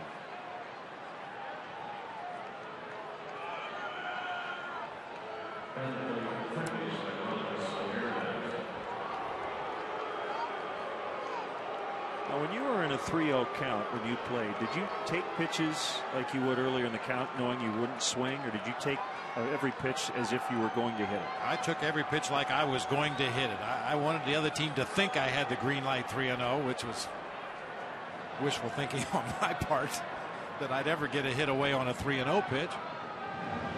As we know, there are occasions on the first pitch or later in a bat where Aramis will just stand there and say, I'm not going to swing.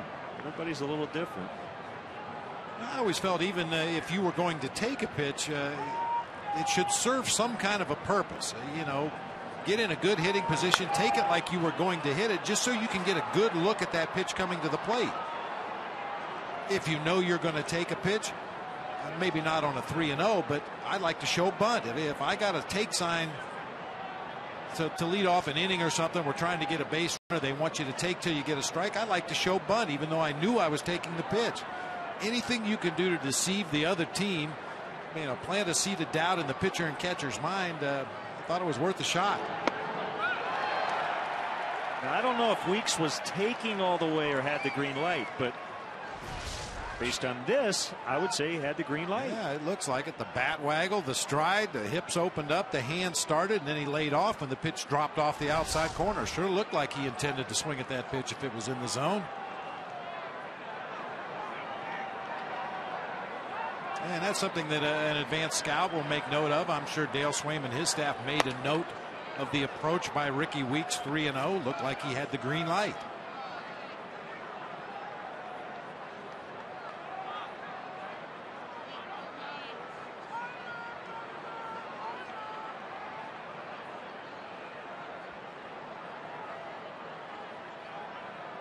One and two on Ramirez, who's 0 for 2 today.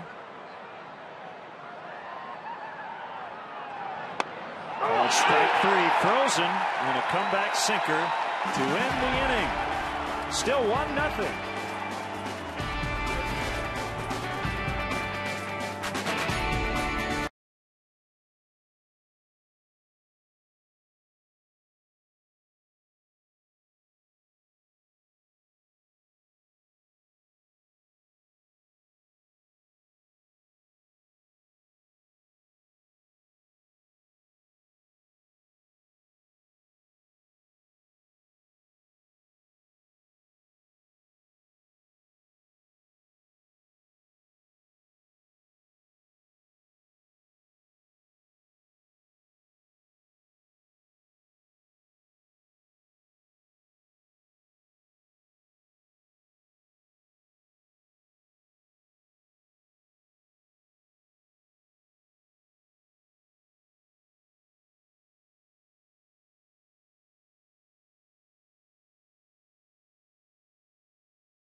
In-game box score, David DeJesus with the leadoff double in the first inning, scored on a sac fly by Starlin Castro. The only other hit off the bat of Ian Stewart.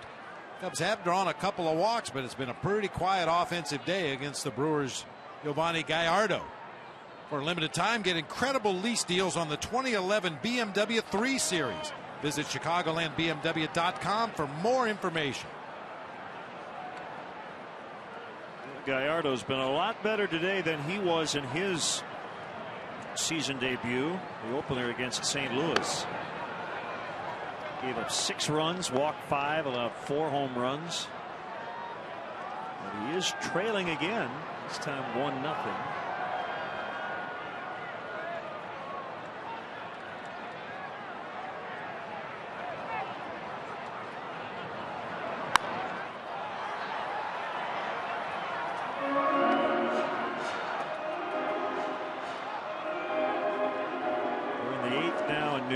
Nationals 2, Mets nothing.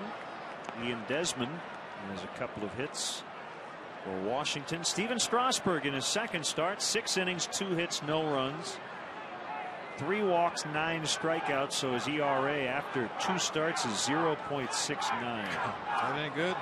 It's pretty good.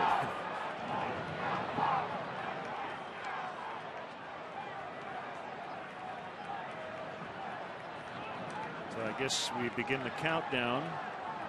Strasburg has 147 innings left this season.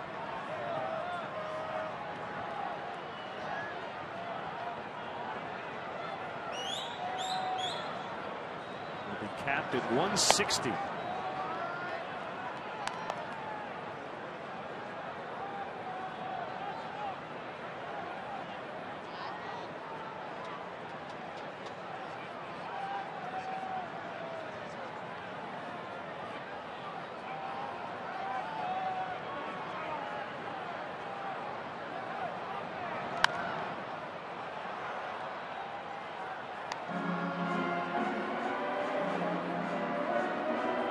Jesus had a disappointing final and only year with the Oakland A's last season. He was coming off right thumb surgery the previous July. That's when he was with Kansas City 2 years ago. Bounced right back to the mound. 1 out.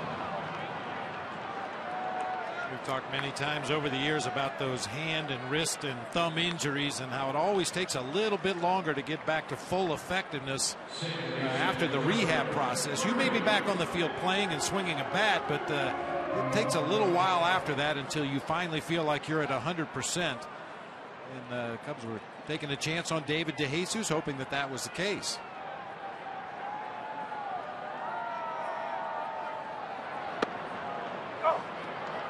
He takes a strike and a slider. He has grounded out to the pitcher and fly to center.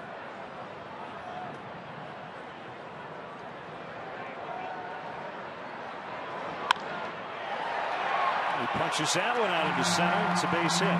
It's the third of the day for the Cubs.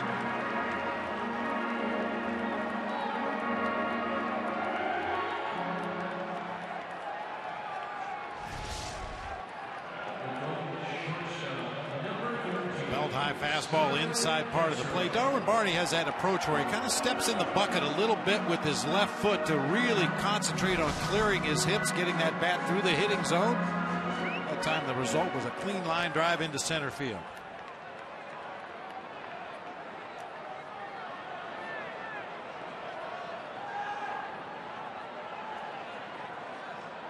Starlin Castro with a sac fly in the first. He's 0 for 1 officially.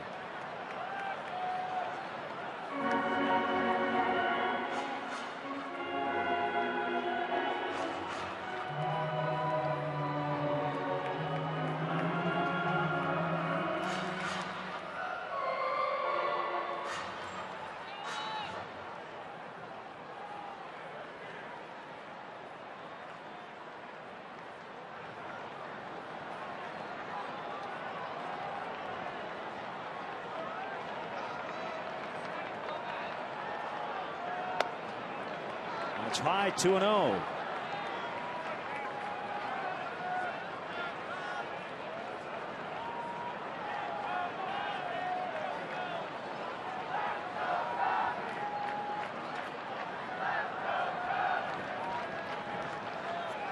Castro looks to let it go on this 2-0 pitch if Gallardo throws him a strike.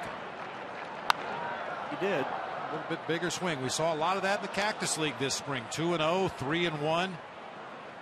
Counts where you figure to get a hittable strike, usually a fastball, and Castro looking to drive the ball, do a little bit more damage this year.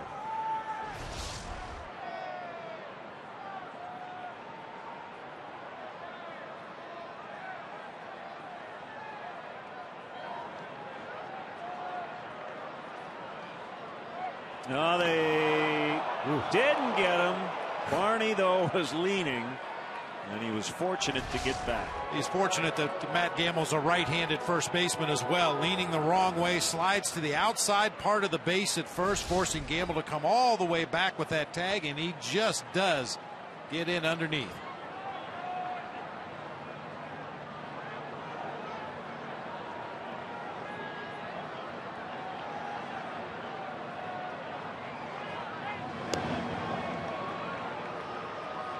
May not seem like much, Len, but the width of that base to force that fielder to bring that tag all the way to the back corner of the base sometimes make the difference in safe and out over there on a pickoff attempt.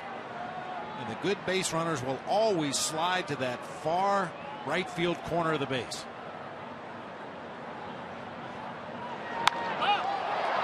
High fly ball out into deep right center, but playable for Niger Morgan. Barney tagging. Throw to second. Not in time. Another thing the Cubs did throughout spring training.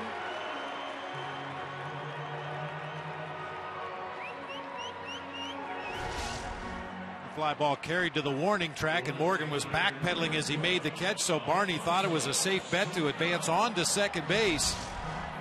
And the thing about that throw from right field is if it's not on line, the second baseman is going to have to cut it off and relay the throw to second base, and that's usually enough time for the runner to get in safely.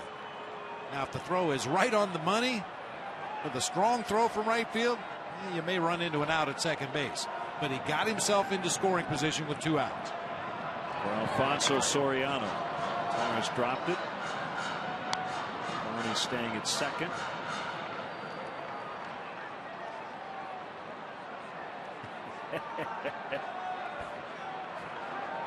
Swinging a long one.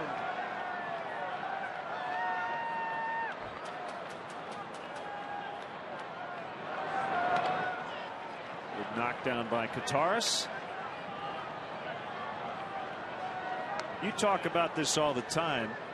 Kataris was guarding against that because he knew he had a breaking ball coming. It's a lot easier to block than a fastball, for instance. Yeah, you always anticipate a breaking pitch possibly going into dirt, whether it's a curve, a slider, split finger, straight change up. The fastball is the one that will catch you by surprise from time to time.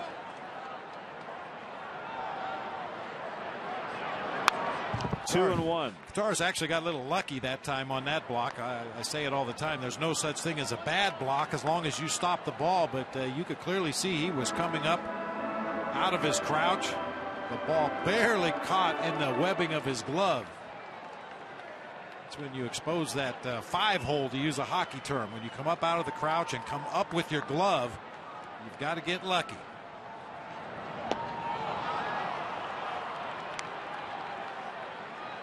One thing I like Mike Borzello and Artie Peavy and some of the other Cubs catching instructors in spring training, a term they use a lot is chin on chest. It just naturally puts your shoulders and your upper body into a good blocking position if all you focus on is dropping your chin down to your chest as that ball goes into the dirt.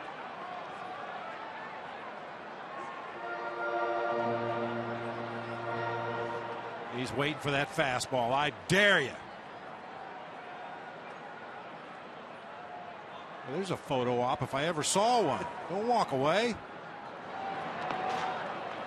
Another block by Kataris. Full count, 3-2.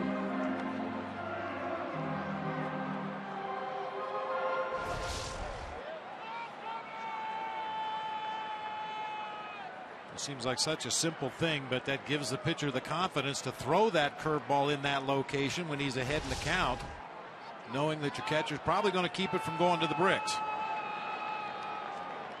Payoff delivery, swing and a miss to end the frame.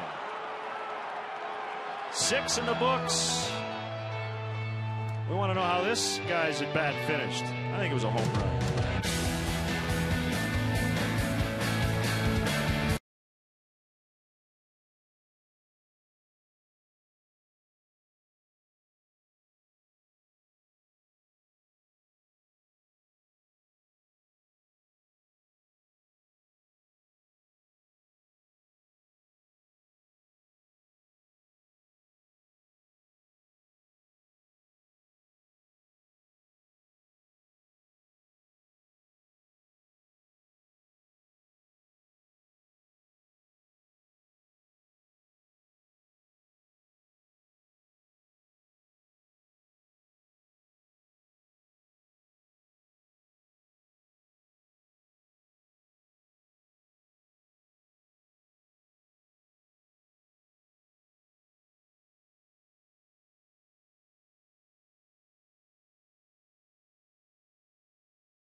rotation.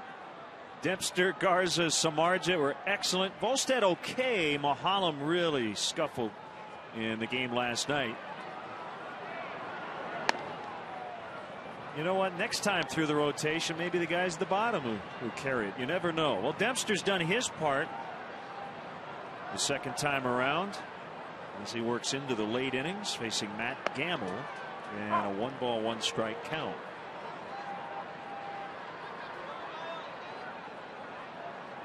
The Brewers have 3 hits. They've all been singles. That's the other thing Dale Swain preaches. You're going to give up hits. Make them get 2 or 3 to score a run. Keep that opposing team slugging percentage down.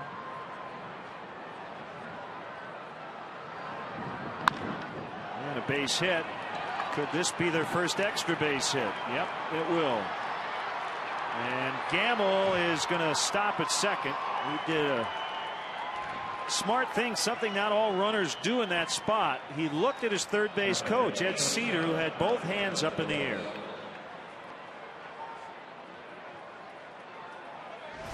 Well, unless you're 100% sure you can make it to third base, the general consensus is drop anchor out there at second. You got a leadoff double, an opportunity to maybe score a run in this inning. You like the aggressiveness of a base runner. Turn the corner hard at first, go hard to second, pick up your coach, but conventional baseball wisdom would tell you that that's where you should stop.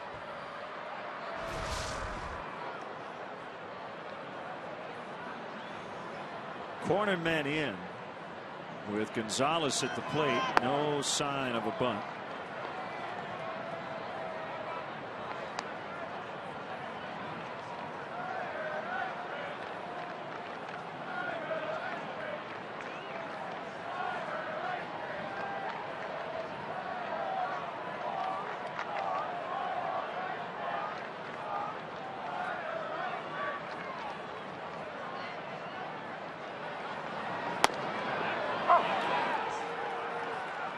One and one. Lefty James Russell grabs a ball from Lester Strode.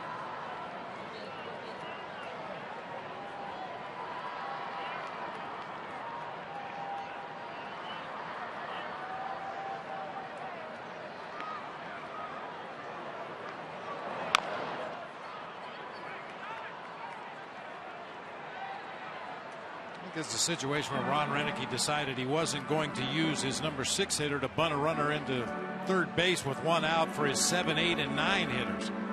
Figured he'd rather take 3 shots at it, letting guys swing away.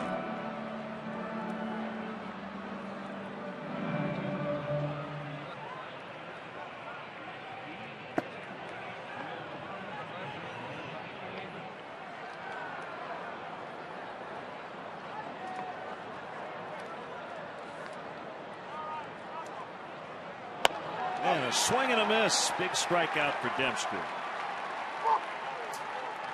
Follow the Cubs with the MLB.com At-Bat 12 app for your iPhone, iPad, Android, and Windows Mobile. Get live audio, pitch tracking, video highlights, and more. Text at BAT to 31826 or visit Cubs.com for details. Here's Kataris. A single and a strikeout for the Milwaukee catcher.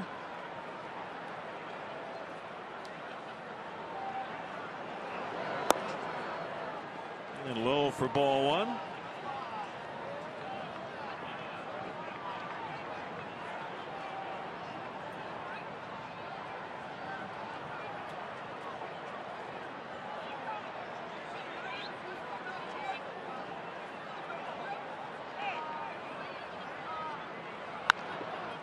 Shank foul into the upper deck of third base. A little bit of a shift defensively by the Cubs. Put Starlin Castro almost directly behind Matt Gamble out there at second base as he takes his lead. It's going to make it very tough. It's going to have to be a well-placed base hit to score Gamble from second base because Castro is right there to jockey him back close to the bag.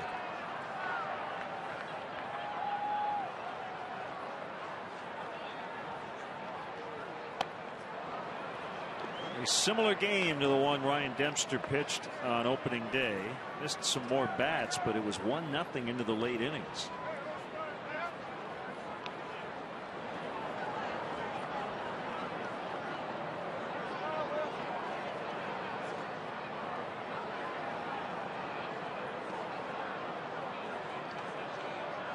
Dempster has a sign from Soto. Here's a pitch. A high deep drive to right. De Jesus is going to run out of room. It's a 2-run homer for George Kataris, his second of the season, and it's 2-1 Milwaukee.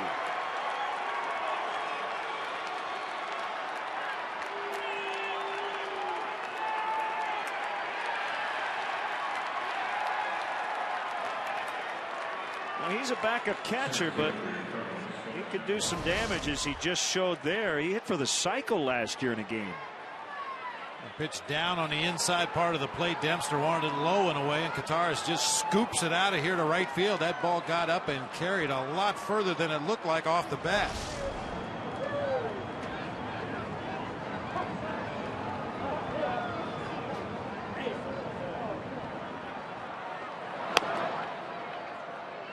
And now Manny Parra is putting his jacket back on.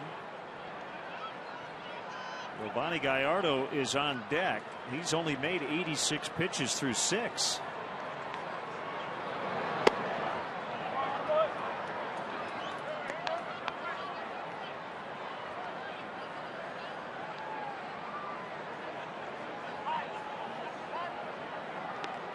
Dempster just passing the 100 pitch mark, and Chris Bosio will head on out. Looks like James Russell is ready. Well, as you mentioned, Manny Parra put the jacket on, sat back down in the bullpen. That may change the pitches that Ryan Dempster elects to throw here to the number 8 hitter, knowing that Giovanni Gallardo will take the at-bat from the on-deck circle next.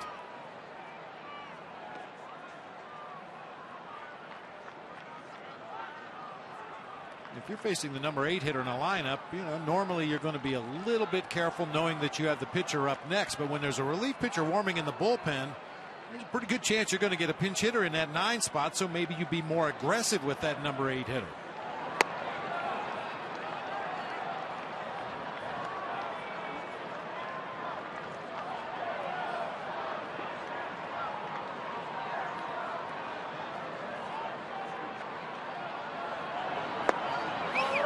Well, 3-1. Well, we talked about limiting the slugging.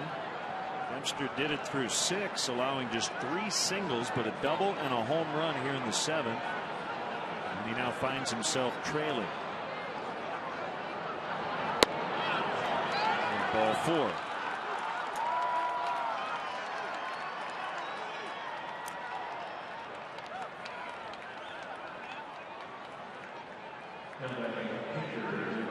New life for Giovanni Gallardo. Long look into that first base dugout by Ed Cedar, the third base coach, before he ran through his set of signs. Not out of the question that Gallardo be swinging away here with a 1-run lead in the 7th. Runner at first base. Nope, he's going to show bunt. No, he's not.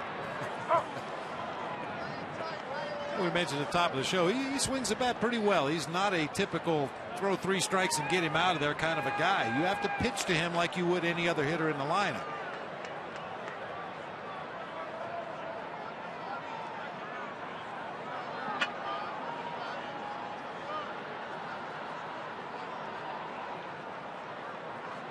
Gomez takes off. Gallardo hits a fly ball to right. De Jesus has to go back on it, and Gomez will backtrack to first.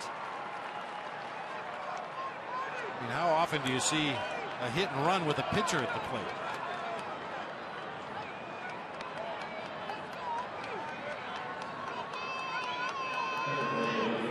2 outs, and it's Aoki who will have to face a lefty if he stays in the game. It's going to be James Russell to face him.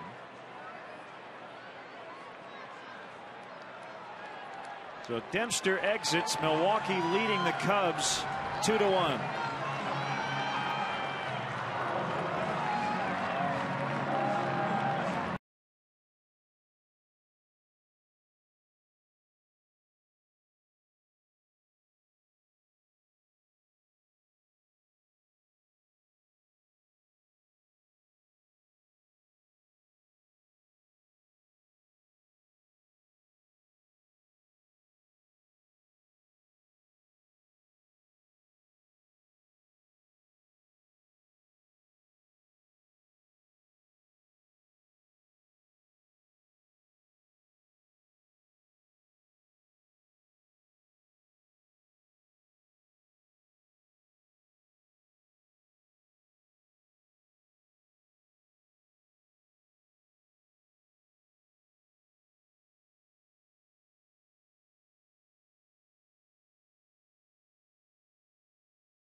Summary, visit your local Chicagoland Honda dealer today and test drive a 2012 Honda Accord.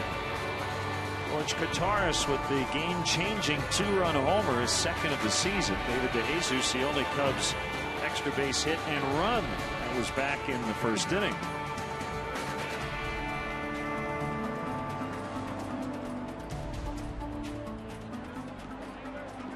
There's lefty James Russell. Well, this pitching change serves a couple of purposes, Len. Number one, you get a lefty on a left-handed hitter, but also it's going to make it a little tougher for Gomez over there at first base to possibly try to steal second against James Russell.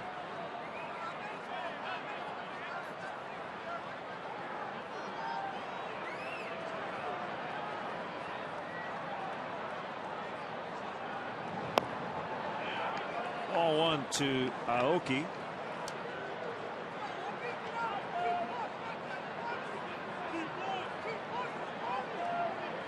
Also taking over as the top lefty in the Cubs bullpen after Sean Marshall was traded to the Reds.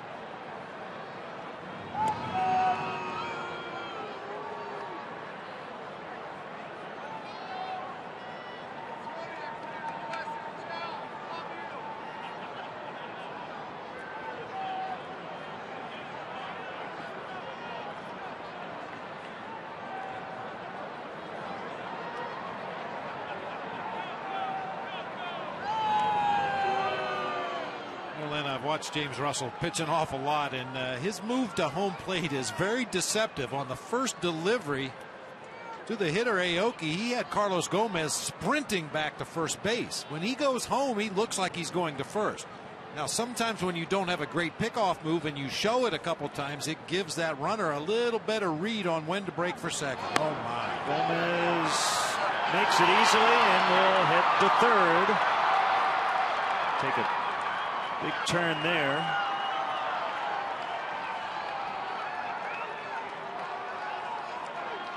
If you don't have a great pickoff move and the runner isn't quite sure, why show him? Don't show him too much. You see, he just took off first movement that time. Soto gets rid of it as quickly as he can. Starlin Castro just whiffed on that throw to second base. It had a little tail on it, but that ball should have been caught. Ooh, that's a tough error on Gio.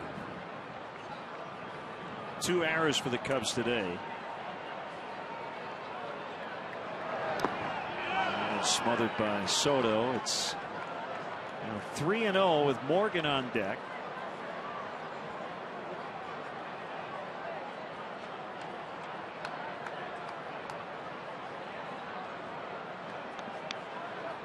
Gomez can fly. He is as smooth a base runner as you'll ever see. It's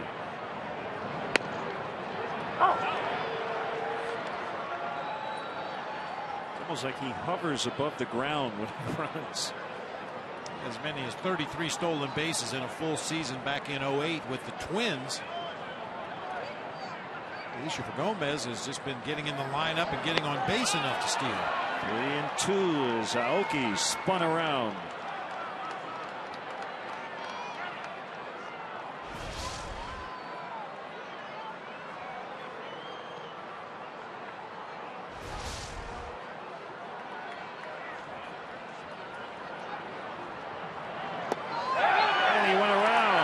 The stretch time with John Grisham and Ernie Banks.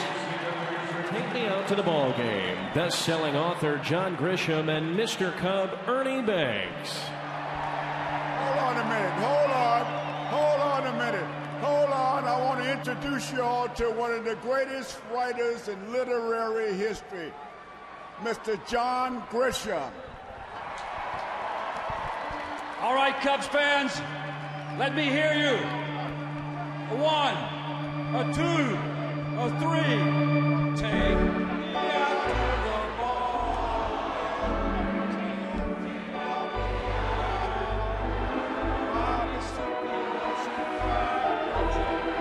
I don't care if I ever get back.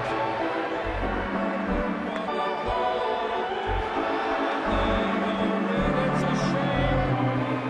It's 1, 2, 3.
Oof.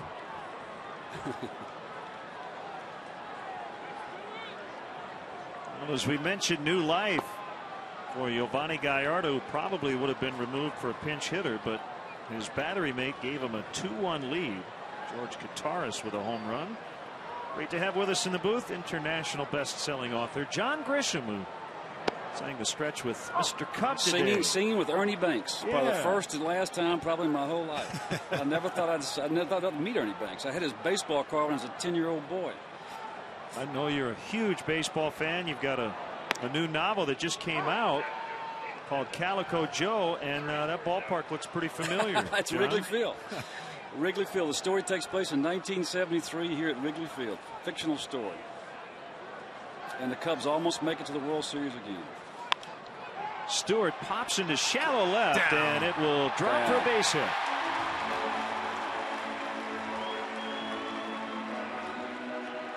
Stewart with 2 hits today. Here's the ceremonial first pitch today. Oh my gosh. I did not throw it in the dirt. That's the key. Yeah, always a key. Get it there in the air.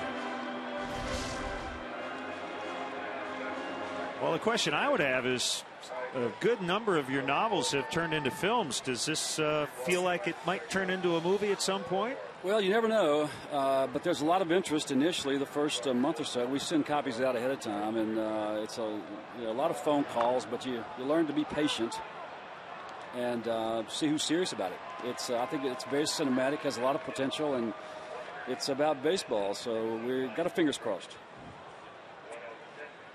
See action in the Brewer bullpen. Marco Estrada.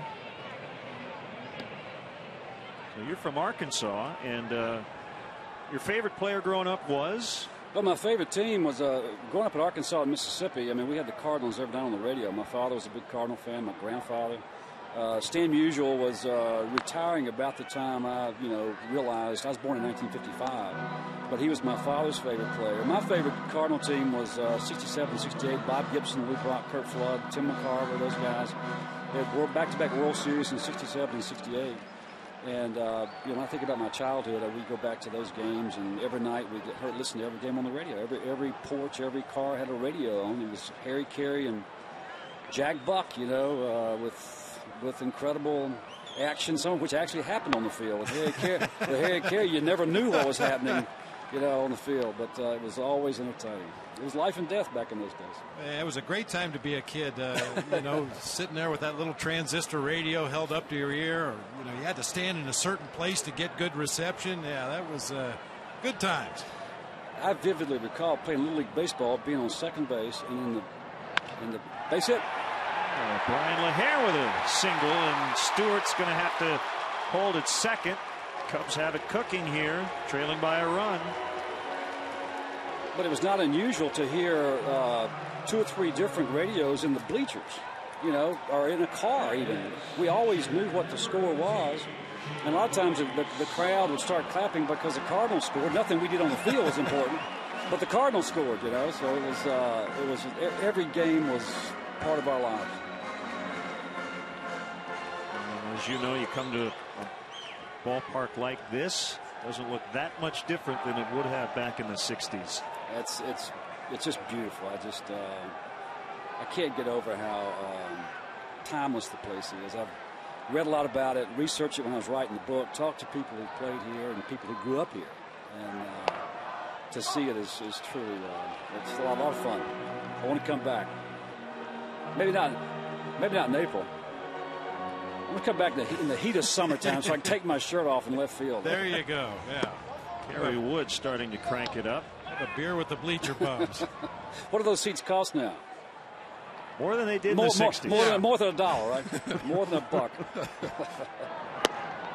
Good take by Soto. 1 ball, 1 strike. Cubs trailing for the first time today. Talked about Gallardo. He's still under 100 pitches. Pitch count not really a concern, but he's in some trouble here. Soto squares and takes a pitch high, 2-1. So how far away are those buildings in left field? Are any distance markers on them? Across the street? 355 down the line. How far away? Well, there is another 460 on the one, if that's accurate. Yeah. It's a pretty good poke, although Glen Allen Hill hit a ball on the yellow building roof during a game one time for the Cubs. Oof, Soto was trying to do the same. And well, you know, Calico Joe hits one 480. Ooh. Off the. Let's see, I've already got a mistake in the book. We found a mistake in the book already. If he hits it 480 feet off the building, and that's not enough. Well, it's a novel, John. It's fiction. It's all fiction. It's all fiction. I can make up this stuff. Okay? The book? But I guarantee you, I'll get 25 letters from Cubs fans next month saying you can't hit one 480 feet. It's got to be 460. I was meticulous with the research for that reason, because baseball fans are, just fanatics about numbers, and I'm sure I've made a bunch of mistakes. Oh, we know. Believe me. Yeah, you guys hear it. You guys hear it all the time. Swing and a miss for the first out. Well, we were joking earlier, John, that Len and I both feel you made the right career choice, leaving the law profession. But that had to be a tough decision for you at the time, didn't it? The decision to stop playing baseball was not mine. That was made by a college coach who, in 1 week, I proved I could not hit a fastball. I was afraid of a fastball and afraid of a curve. And he said, well, what can you hit? And I said, I can murder a changeup if I know it's coming. And he said, look, I used to pitch. His name was Boo Ferris. He said, pitchers can be cruel when they spot weaknesses. Mm-hmm. He said, you need to go study and hit the books and forget about baseball. So that's what I did. Of course, he now takes full credit for my literary success. There you go. 0-1 to Marlon Byrd. Blake DeWitt is on deck for Russell.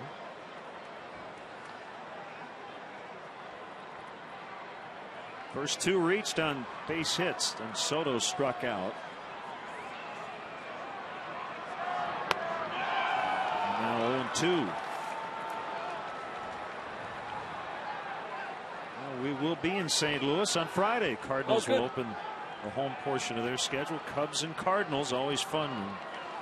Without Tony, and without Albert Pujols, it's going to be really strange. Still off to a very good start under their new manager, Mike Matheny.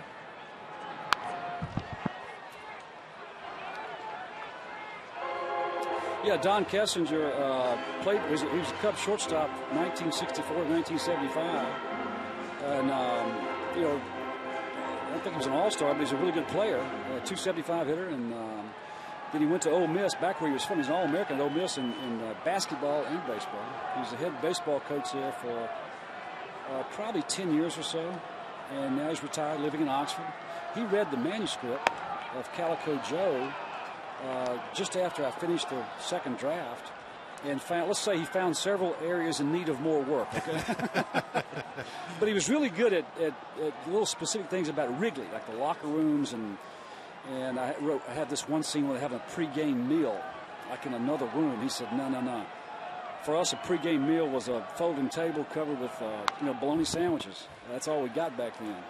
But little details that he really saved me on, because I had no way of knowing that stuff. Well, even that has changed today. They'll still maybe eat in the clubhouse, but it won't be a bologna sandwich. No. It's been upgraded, a menu upgrade.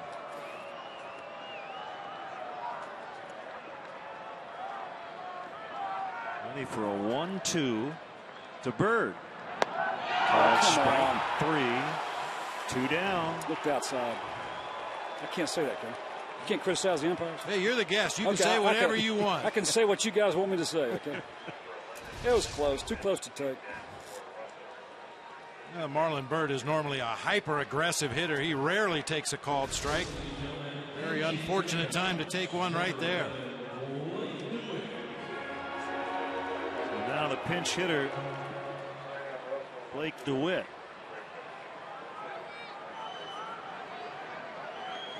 He's batting for Russell. And they're still at first and second. Swing and a miss.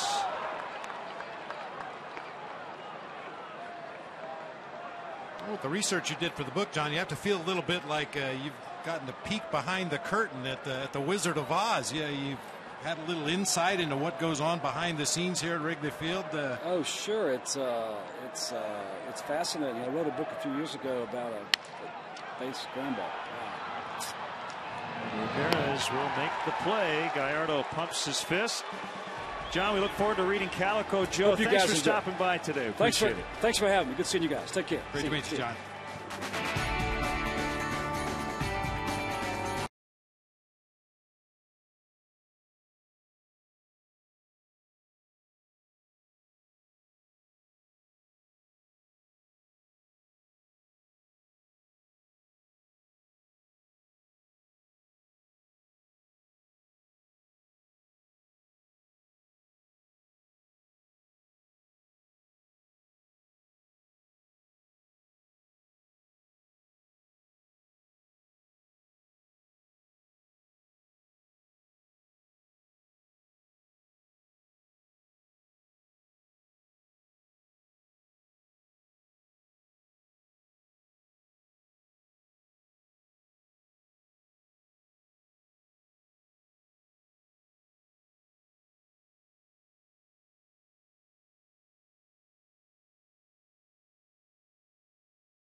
Let's take a look at our Nissan drive of the game. One home run, and it was a big one. George Kataris, 2-run shot in the 7th. That's what you look like, or look for rather, in a backup catcher, a guy that can call and catch a good game for your pitching staff and lean into one every now and again. Unfortunately, George Kataris leaned into a Ryan Dempster offering to give the Brewers a 2-1 lead. Get to a Nissan dealer for great deals on innovation. You can count on innovation for all.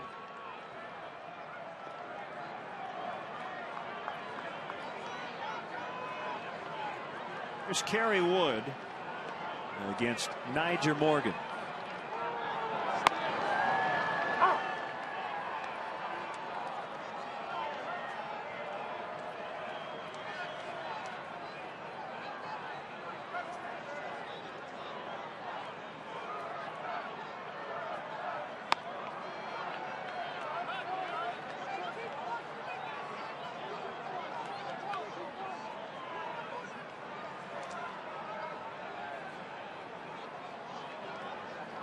Oh, 2 on Morgan.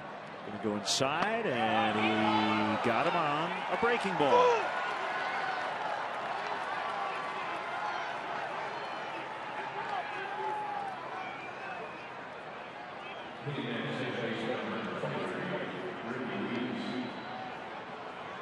Brings up Ricky Weeks.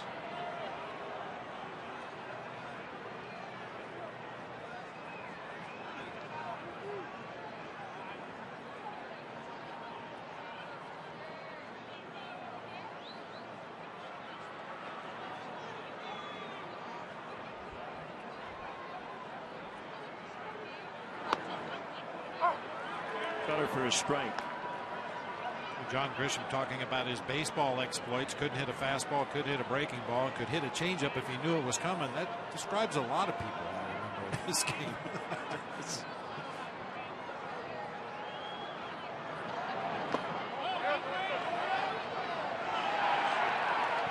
Weeks went around. 0-2.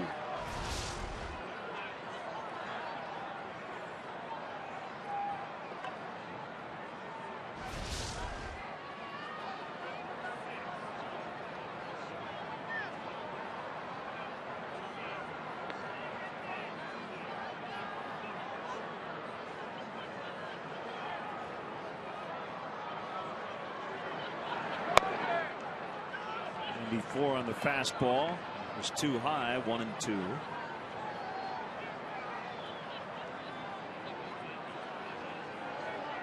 Francisco Rodriguez is getting set for the bottom of the 8th. He got the save last night, filling in for John Axford.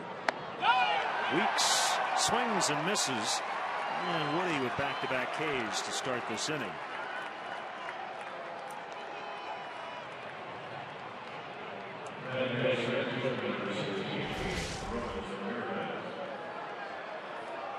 Might have gotten away with one there. A slider that just kind of spun up their belt high outer part of the plate, but Weeks was out in front far enough to swing and miss for out number 2 here in the 8th. A quiet day for Aramis. Didn't do a double play, grounded out, and struck out looking.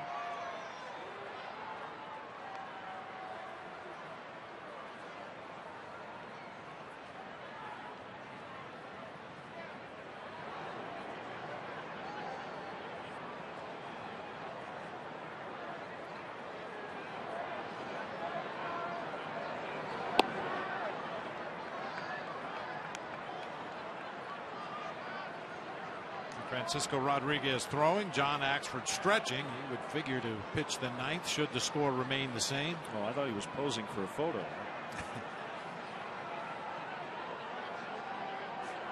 He knew we were shooting him. Good cut. What a great location for that pitch. Started it right on that outside corner. Looked like it was going to be a strike at the knees, and then just ever so slightly cut off of that outside corner.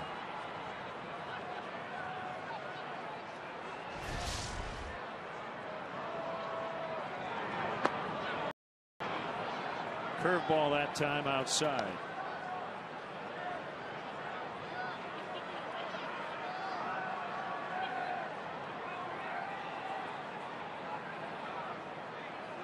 There on the right, that's a vintage Seattle Pilots jersey.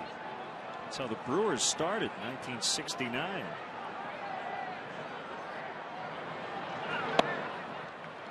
As a matter of fact, on this day in baseball history, the Seattle Pilots beat the White Sox 7-0 up in Seattle. Their first home game in franchise history. Gary Bell, the winning pitcher of that game. Maybe that's why he's celebrating.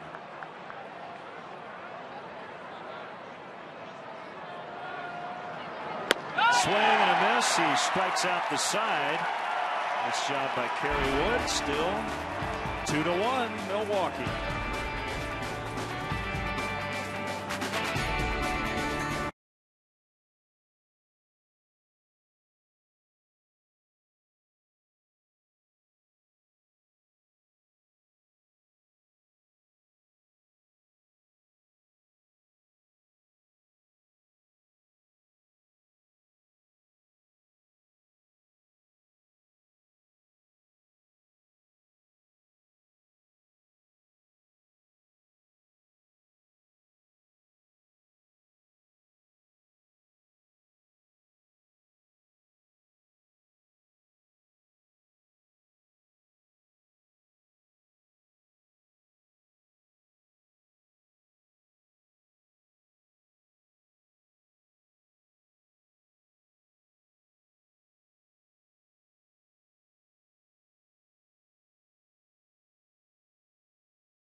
It is Francisco Rodriguez back in his normal setup role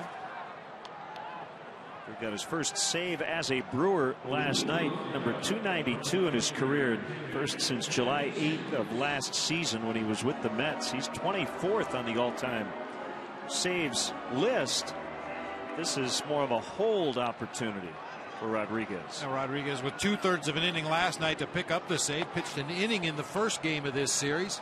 Did walk the leadoff hitter he faced, Darwin Barney, in that game, but got a double play ball off the bat of Alfonso Soriano.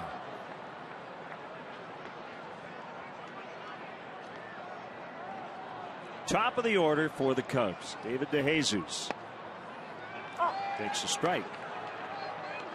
Boy, what a golden opportunity they had in the 7th against Gallardo. The first 2 reached.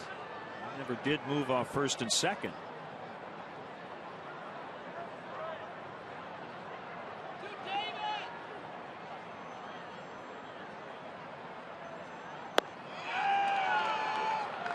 Nothing in 2.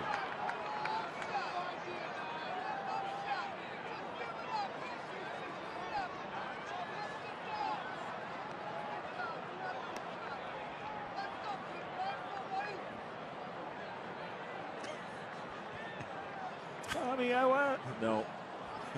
No. Please.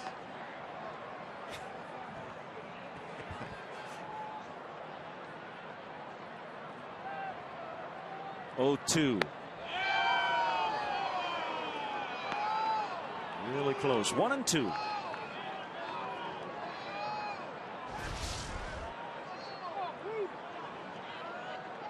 Tough one to take, just off that bottom right part of the quadrant.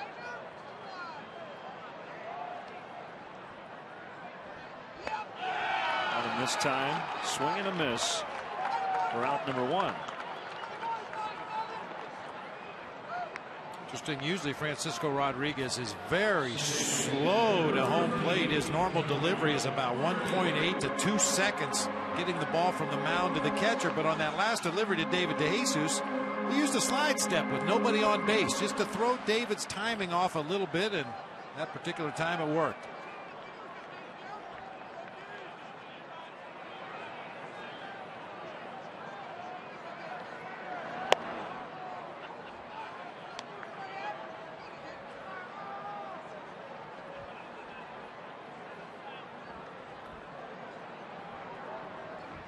We'll see Carlos Marmol in the 9th.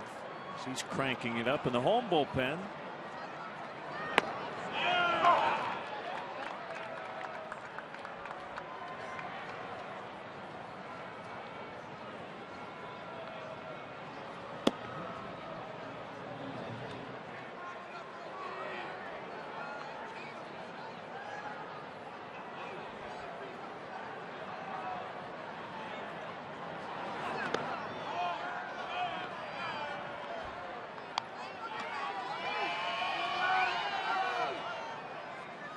Guys with real smooth, easygoing deliveries. Well, it's not Francisco Rodriguez. He's a max effort guy.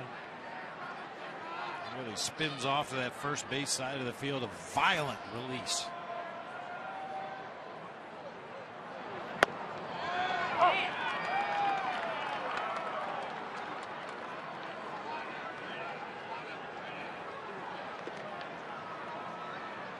I can still remember when Francisco Rodriguez really made his national debut in the postseason in 2002. A youngster at that time. Nobody really knew much about him, and he was absolutely dazzling. Full count, 3-2. The Rays ended up with 4 in the 9th, all charged to Justin Verlander, and they beat the Tigers 4-2.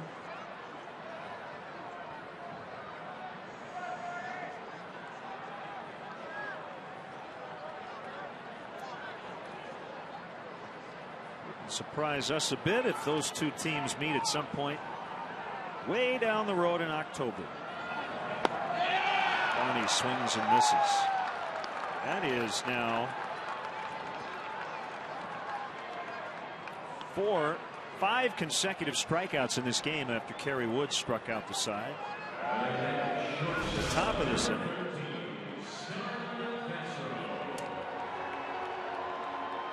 two-seam fastball, the little downward movement right there. Darwin Barney swings right over the top. Normally a very defensive, protective hitter with 2 strikes. That time came up empty.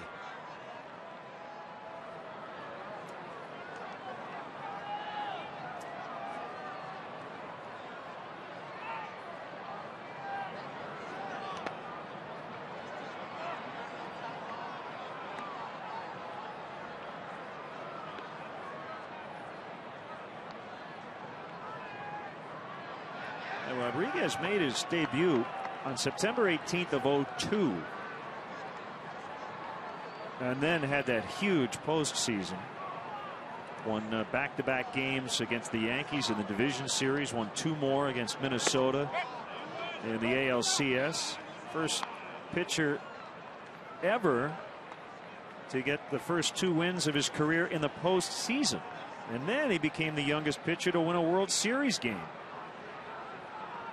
Under 21 years old, as he beat the Giants in Game 2, so he started that postseason 5-0 before losing Game 4.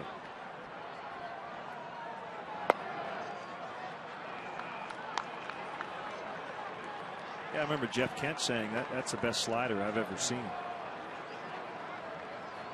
And the element of surprise as well. Nobody had seen much of him. Rely on your minor league staff to give you a scouting report, and then the stuff was just electric. Back in the days of the goggles, you were talking about that last night. He used to wear those protective goggles, but since discarded them. Contact lenses.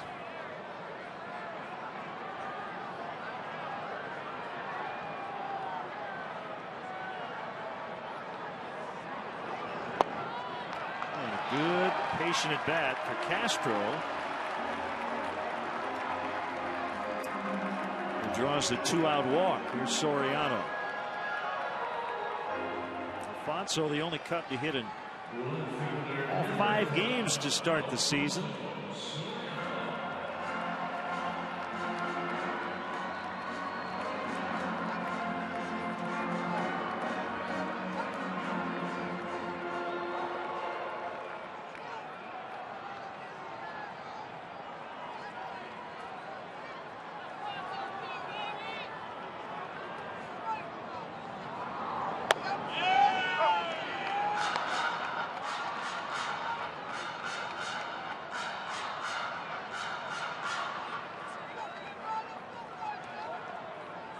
Cubs' only run came in the first inning. Very little since. Best chance to score since came in the 7th.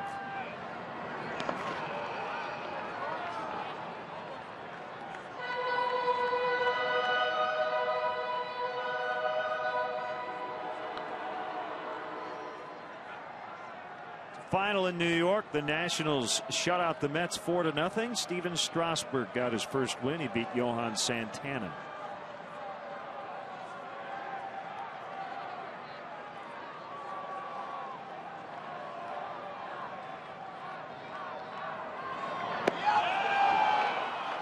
Way out of the zone there. 1-2.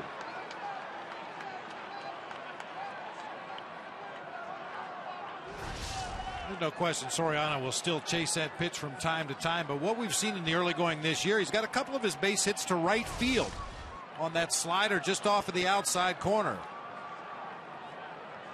One of those right now. Castro runs, ground ball, foul.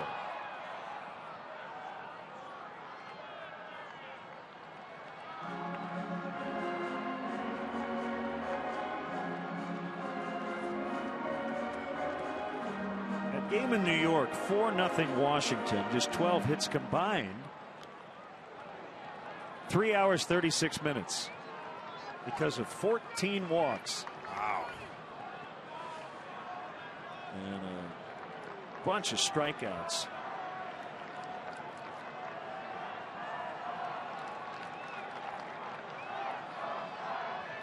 Castro runs again on the 1-2, and the Brewers don't even throw. He's there standing. A tying run now.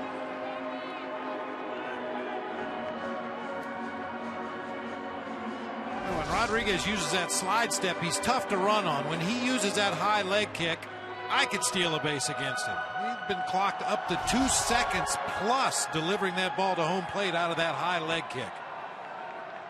Well, maybe not me.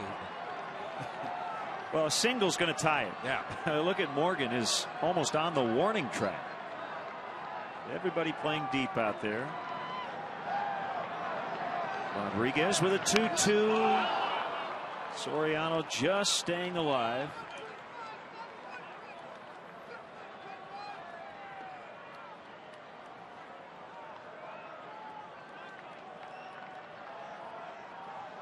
Ian Stewart in the shade on deck.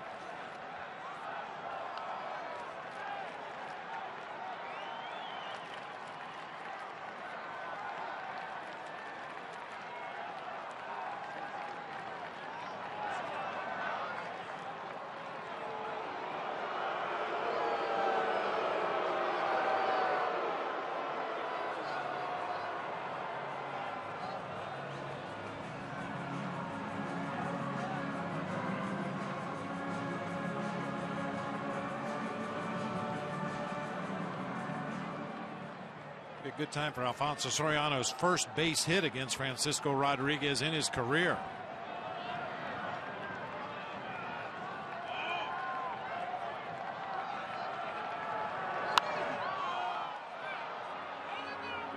Count holding at 2-2.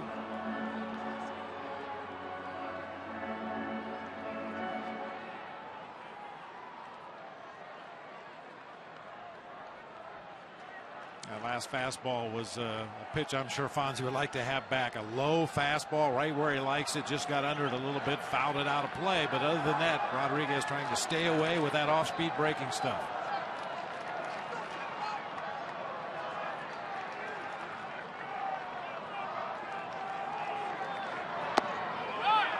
Full count.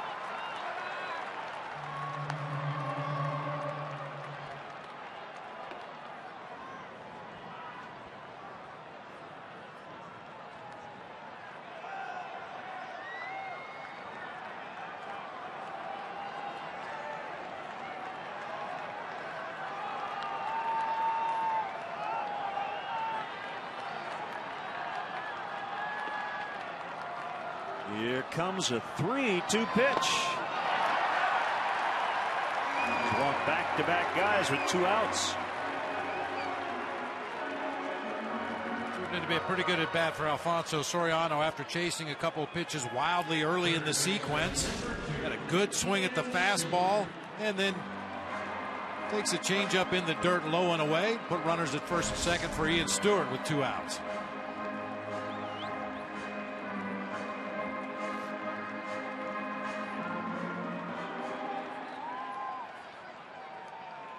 Stewart began the contest at $188, but he's up to 263 because of his 2 singles.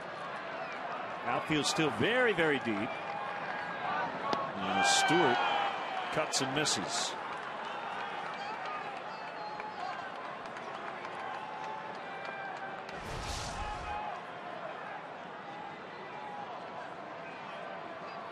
A lot of motion out there. The high leg kick, the arms pumping, flying off the mound to the first base side, and then floated changeup up there. 0-2. Marco Estrada, just in case here in this 8th inning, would be Axford in the 9th. Carlos Marmol's going to pitch for the Cubs in the 9th. Why not with a lead?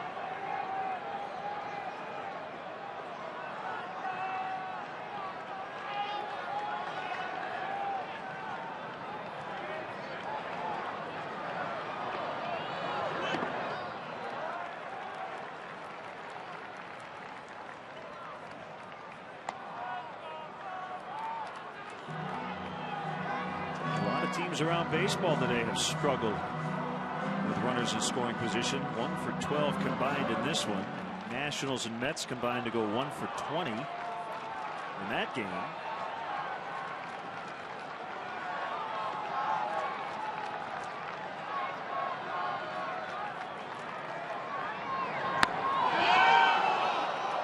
inside.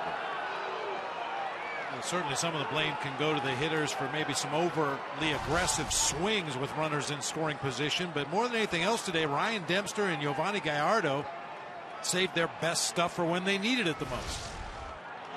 Made their best pitches when they were in trouble. 2-2 on Stewart. Castro goes to third, swing and a miss to end the inning. 3 Ks, 2 walks for Rodriguez in an eventful 8.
To play left, he'll hit ninth in the Cubs order. Congrats to Reed and his wife Taryn as they welcomed their new daughter Jordan Elizabeth Johnson into the world this morning. Her second child, joining brother Tyson. I want to congratulate them. Carlos Marmol, the Cubs closer, will get an inning, try to whittle down or at least start that process of his ERA. Keep the Brewers at 2. Matt Gamble had a leadoff double in the 7th, and 2 batters later scored on George Katara's game-changing 2-run homer. Go-ahead shot for the Brewers. That's a strike on a slider. 1-1 the count.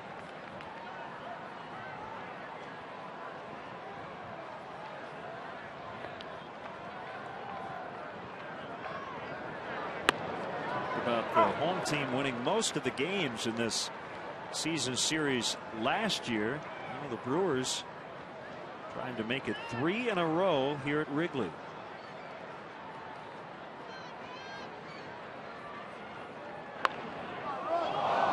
Old foul right behind the Brewer dugout. Hopefully everybody's all right.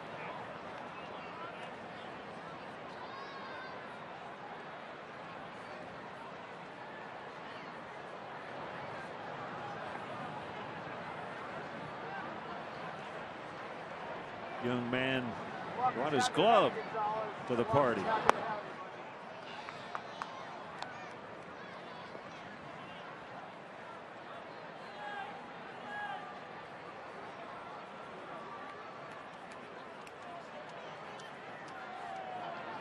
Two pitch slider did not catch the back door.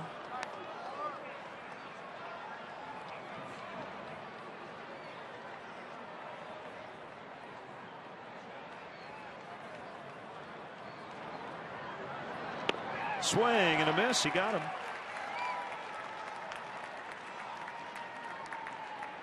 It's been strikeout city here for both teams relievers. Gamble does Marmol a big favor that time. Looked like Carlos tried to really overthrow that 3-2 slider. Didn't take much of the break, but it was in a good location, and Gamble was in swing mode right over the top. Well, sometimes that slider looks like a changeup. And it does that.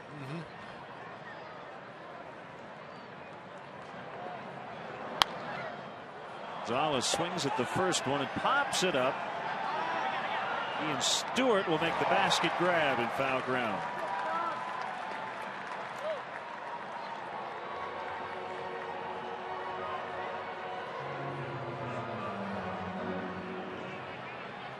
And the aforementioned Brewers closer, John Axford, who's had 2 outings and has not been particularly efficient. Included Monday night here.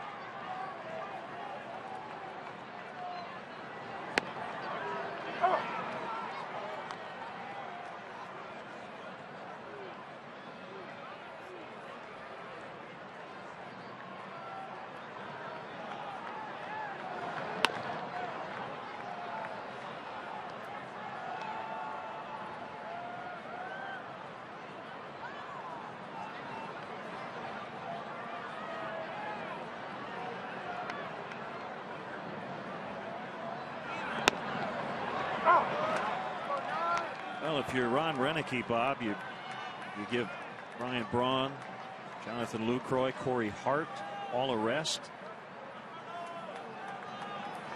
You have a chance to steal a win today. For Dale Swain, you feel like missed opportunity if you don't get the win.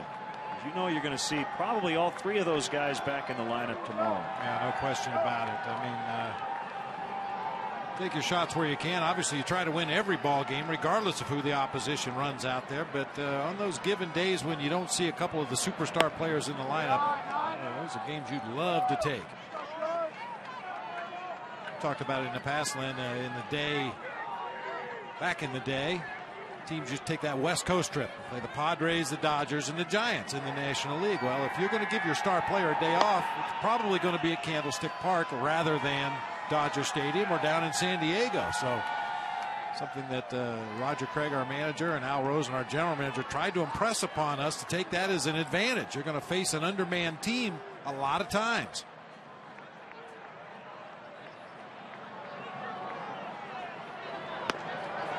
The 3-2 is outside, ball 4. It looked like Ryan Braun had a helmet over there in that first base dugout. He was kind of moving around on the bench over there. Yep. Pitcher spot due up after Carlos Gomez. No, Ryan, don't worry about it. Just take the rest of the day.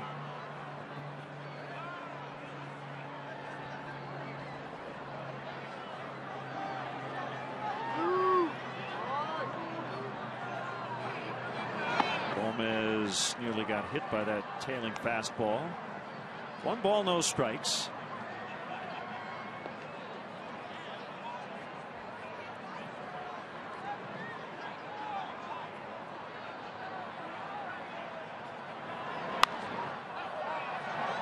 Foul pop back our way.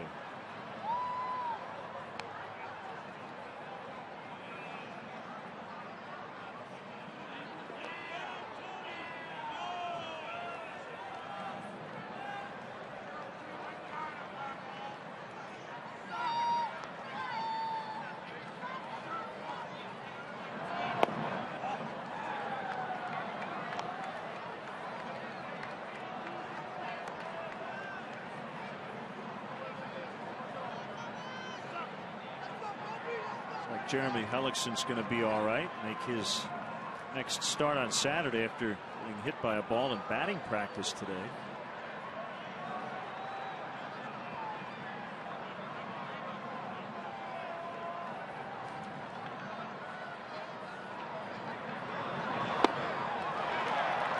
Two and two.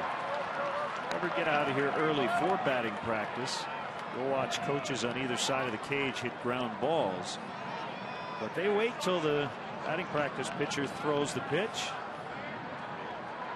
Last thing you want to do is hit a ground ball to the second baseman and have the batter hit a line shot right at the second baseman.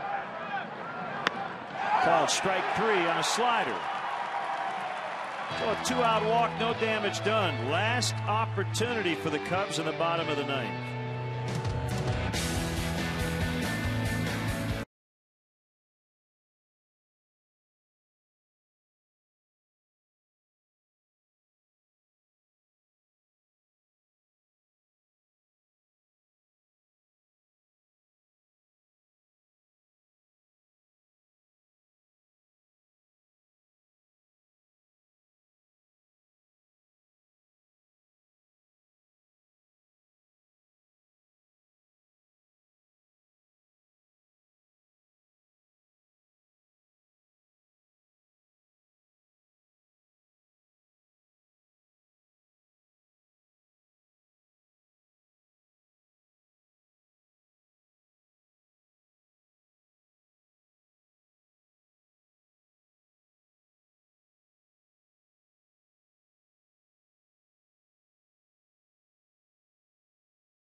Two to 1 Milwaukee on a home run by George Kataris off Ryan Dempster in the 7th.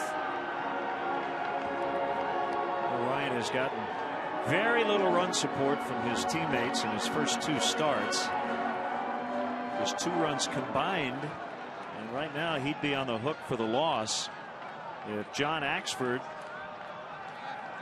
can pick up what would be his 45th consecutive save. Already has the 5th longest save streak, according to Elias, ever. Only got to save 40 more in a row to catch Eric Gagne. Ryan LaHare tried to tie it on that first swing. 1 strike. I said Axford hasn't been particularly efficient. On Sunday, in a non-save spot versus St. Louis, 27 pitches to get 2 outs, charged with 2 earned runs. He did get the save in Game 1 Monday night here, but it took him 26 pitches to get 2 outs.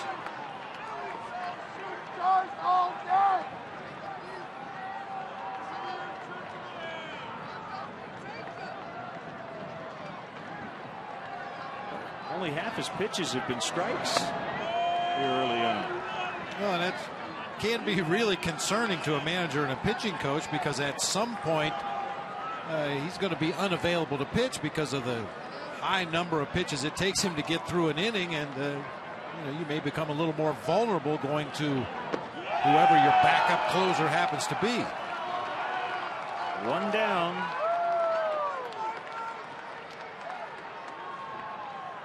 Cubs are familiar with that with Carlos Marmol. We know that occasionally he can run up some incredible pitch totals to get 3 outs in the 9th inning, but he's a very resilient young man and seems to be able to take the ball whenever the Cubs need him to pitch. Bob, since the 7th inning, there have been 13 strikeouts combined.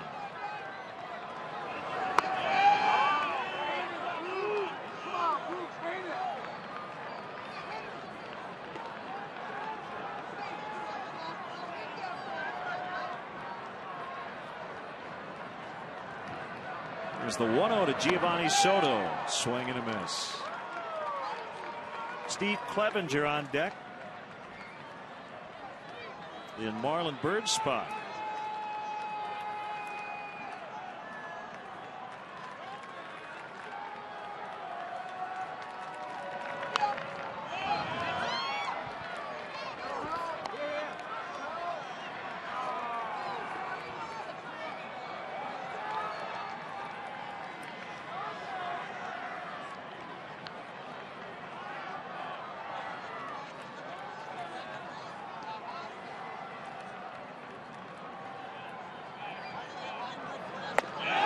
2 away.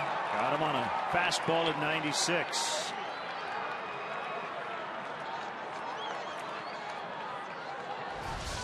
You've heard it called the high hard one. This is it. Just rear back and fire it as hard as you can somewhere in the vicinity of home plate. This time it ends up shoulder high on the inside corner, and Soto can't lay off. And here is Clevenger batting for the struggling Marlon Byrd.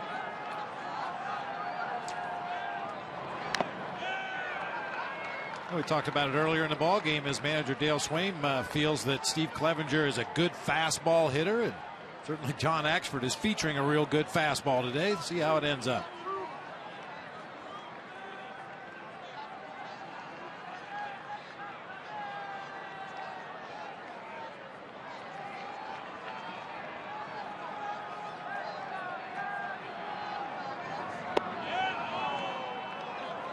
One ball, one strike. Greinke and Garza tomorrow afternoon to wrap up the series in the Cubs' first homestand.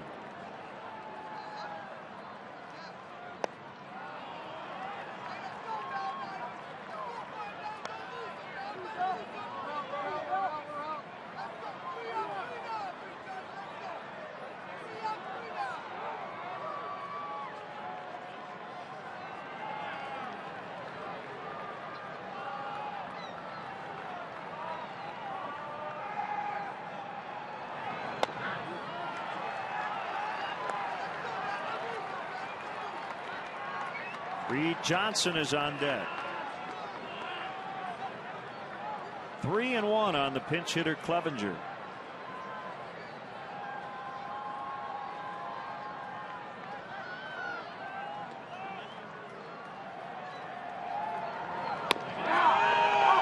Pitcher strike on the outside corner. 3-2.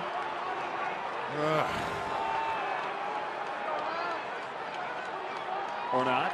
Yeah, well, it looked good and it sounded good. Guitarist made a loud pop with the glove behind home plate, but that fastball just tailed off the outside corner. Don't want to swing at that one anywhere. Ready for 3-2. Left field, and Steve Clevenger in scoring position at second base. 2 for 2 as a pinch hitter.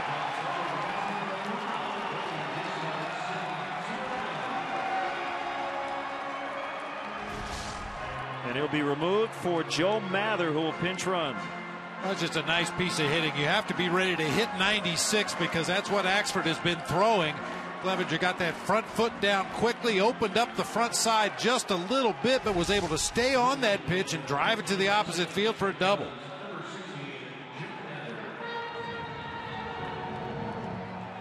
So Mather runs, and Reed Johnson will get his first at bat. Played in his 1,000th big league game as he pinch hit Monday. Reed has come up with some big late inning hits in his tenure here, trying to do it again. He can do it today for his new daughter. Ball one. 3 previous plate appearances for Reed Johnson against Axford. He's got a base hit and a walk in those 3 plate appearances. Outfield for Milwaukee not playing nearly as deep as they were in the 8th inning.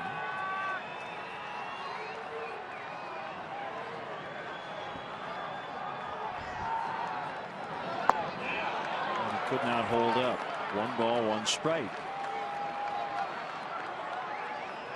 Bob, what effect, if any, does it have with the batter generally in the shade and the pitcher in the sun? Well, not too much right now because the shade is just in front of home plate. That ball's going to travel most of the way to home plate in the sun, and you know, by the time it gets to that shadow, you've already committed yourself to swinging at the pitch. But as that shadow continues to move out between home plate and the mound, that's when it becomes an issue. Johnson late on that fastball. 1-2.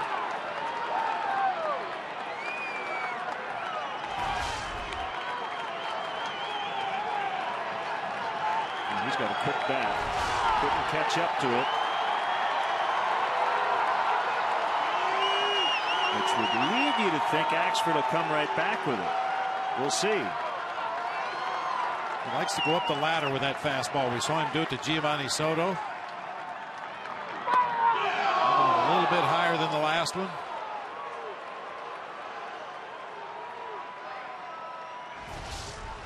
His delivery is so pure. He's so over the top. A lot of perfect backspin on that fastball. Has very little movement, but a lot of velocity.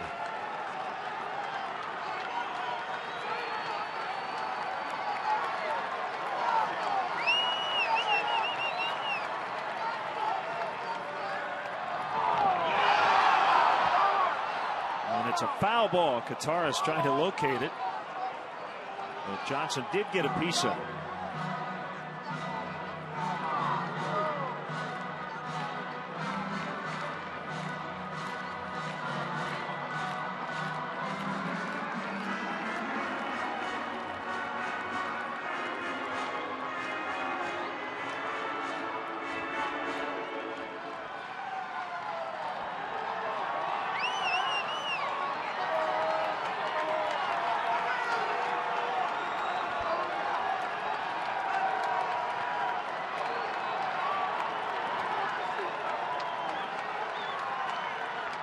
Another 2-2 swing and a miss as Axford gets 3 strikeouts in the ninth, and Milwaukee has taken the first 3 in this series. A come from behind 2-1 win today, and we'll have more from Wrigley Field after this.